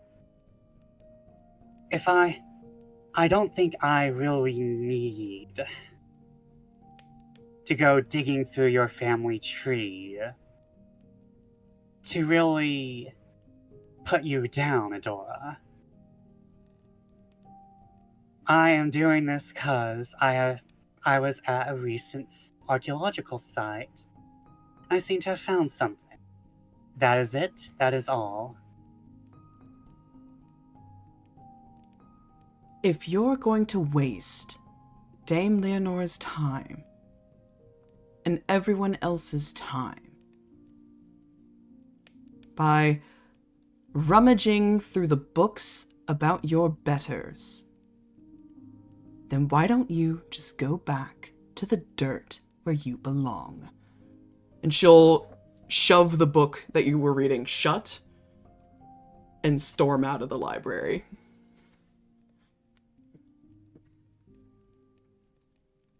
Well, if she knew we all go to dirt someday, but... I don't tell her that to her face, because I like to say that when like the doors close. I'm like, we all turn to dust someday, Damus. I don't think she understands that. Davis is just sitting there like, I don't think that's what she meant, but, I know, but again, Wow. again, are you sure we should be looking into this? I mean, she's really mad. When hasn't she been mad? Yeah, but she was like really mad. To be fair, her problems are hers. We clearly did nothing wrong. She's just making an assumption. I mean, However, how about this? From now on, we take the books back to my room or your room, whichever makes you feel more comfortable. Because honestly, I don't want the princess trying to behead me. yeah, Because I'd rather avoid that too. Because honestly, that's going to cause an national incident. Not gonna lie.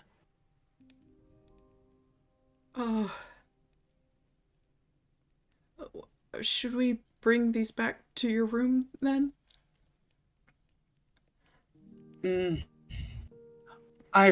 I don't think Prince Alto is going to come in here and follow her up. I think that was her own thing. Oh, I hope not. I think we're safe for the moment. Okay. And he'll go back to like reading, but you can tell he's very distracted. He's a little rattled. I like offer him like an alchemy book to read in its place since we're like basically almost finished. I'm like, here, you know what? Why don't we like read up on alchemy? Because like Oleander knows enough about alchemy to be like interested in what Damus has to say. Aw, let him info dump about alchemy. Yeah. He'll be very appreciative of that.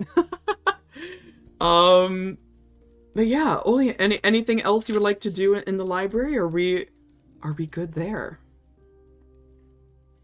Unless you decide to just jump alto on me, I think we're good. I was not planning on it. All right. We have one last scene for today, and that is Essie and Topaz. Topaz, you were instructed to meet Essie in the observatory at midnight. Mm-hmm. May they do just that. All right.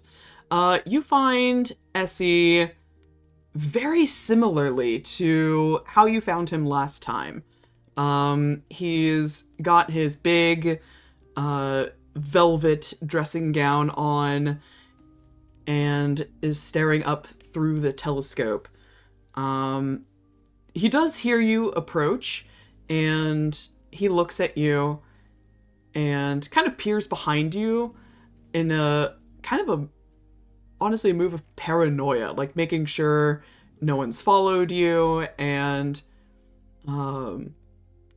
gives you a smile and just, Mick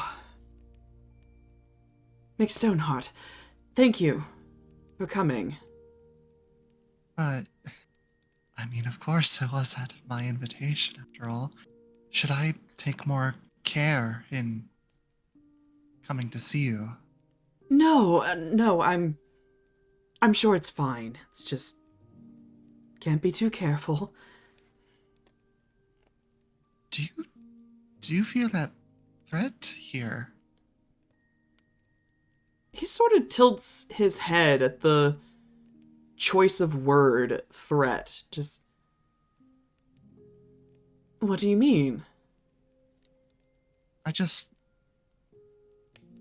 don't know. I suppose maybe I'm being a bit paranoid, but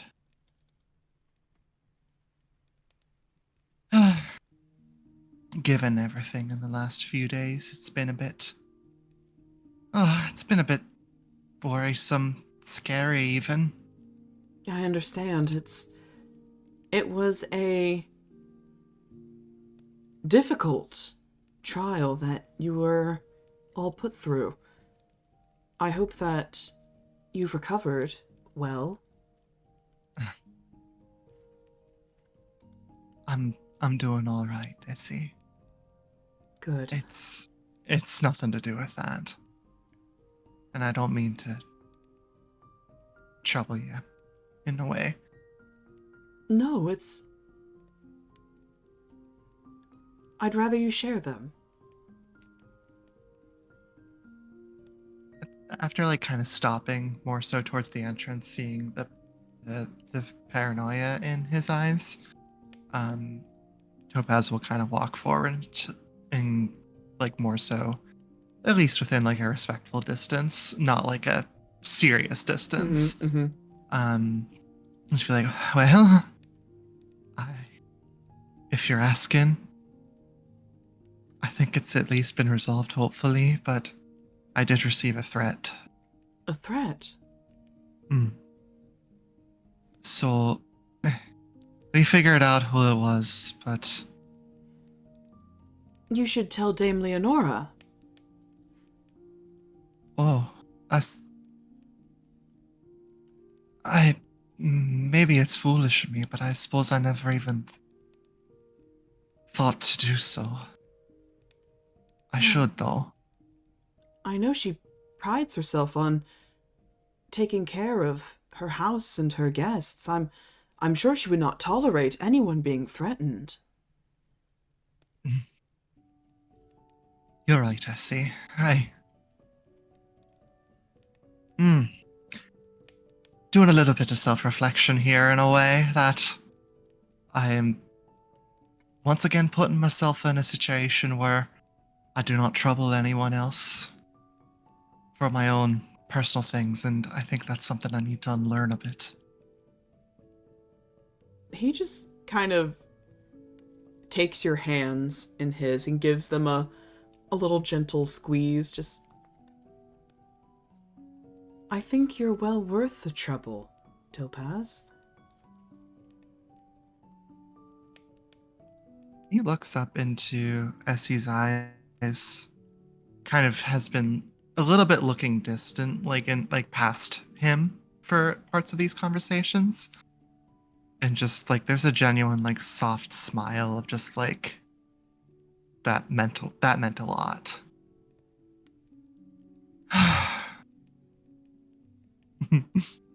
You're right.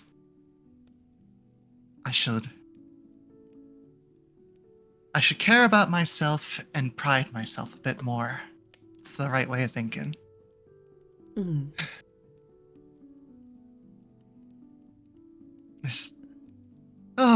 Here I am making... I'm doing it again. Hold on, let's take a moment. I'm gonna reset. How are you this evening? He pauses a moment, and you recognize that, because you've seen this before in your last private conversation with Essie, you recognize the mask is starting to crack. And he gives a little shake of his head, and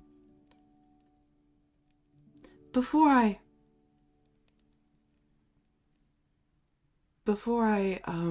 answer that, can I ask you something? Well, by all means. I know that you called me here for a moment of respite and pleasant conversation, but I regret to say that right now I have none to give. I have troubles of my own, and I'm figuring out how best to approach them. So I hope you don't think this a strange question, because I trust your insight on this. I've seen you interacting with others. I've seen how easily you can talk to them, and how people feel comfortable around you. So I had a conversation with Mr. Oleander earlier today, and I'm trying to gauge the character of the man. There's been plenty of rumors circulating about him,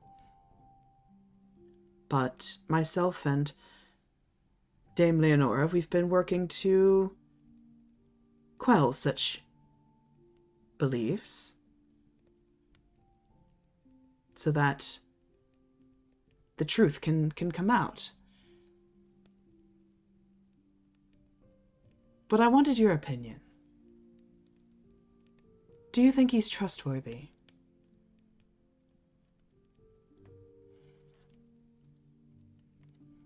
She sits there for a moment, just kind of like thinking through this question. And takes a deep breath and just says, I'll answer as honestly as I can. Please do. I am so unsure of what to make of the man. I find the way that he has approached at least the trials has been from a stance of immense passion and almost desperation in a way. Like the poison in the first trial, I'm not sure what's going on with that, but... And then, in regards to just life here at the estate, I mean, from what I've heard at least, he spends all of his times in the library. So why didn't he drop out when the came to combat? He obviously isn't here for your hand. And so, I don't know what to make of the man. He seems avoidant of the events, yet also immensely invested in them. Thank you. I think we are one in our thoughts about him. You see, he is the expert in his particular field of research. And I could do with having an expert for my particular problem. Did he ever... Apologies if this sounds accusatory, but did he ever give you a straight answer? Gives a smile. No, not exactly. I think he's stumbled upon something that he can't quite share for fear of something. Retaliation, his reputation, his life, perhaps. But I'm looking for people I can trust. And I do trust you, Topaz.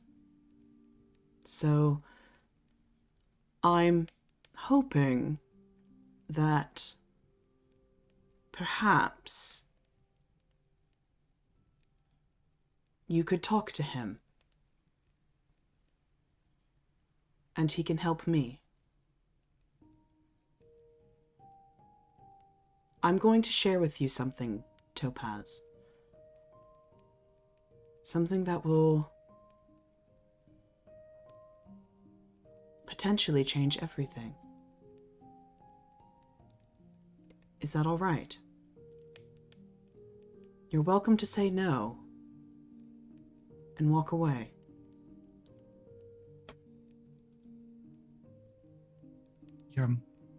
I would be happy to listen. It's not a matter of listening. It's a matter of seeing.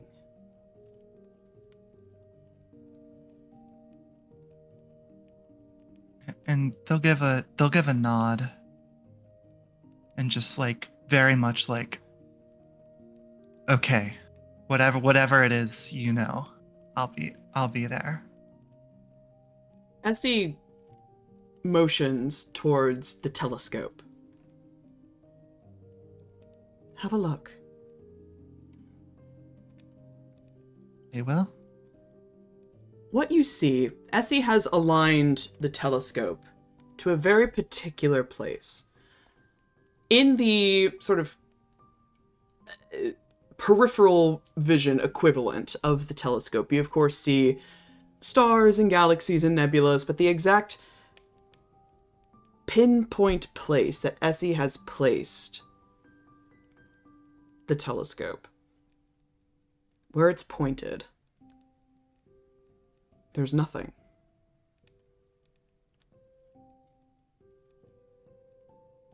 What do you see? Remiss me if I'm looking at it incorrectly, but I don't see anything. Exactly. That place, that is where your King Cornelius and our Queen Isolde should be.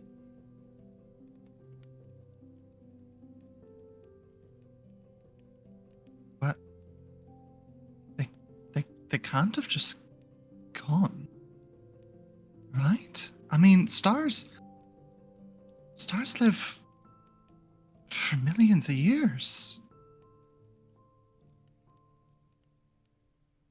That is why I need an expert. Oh.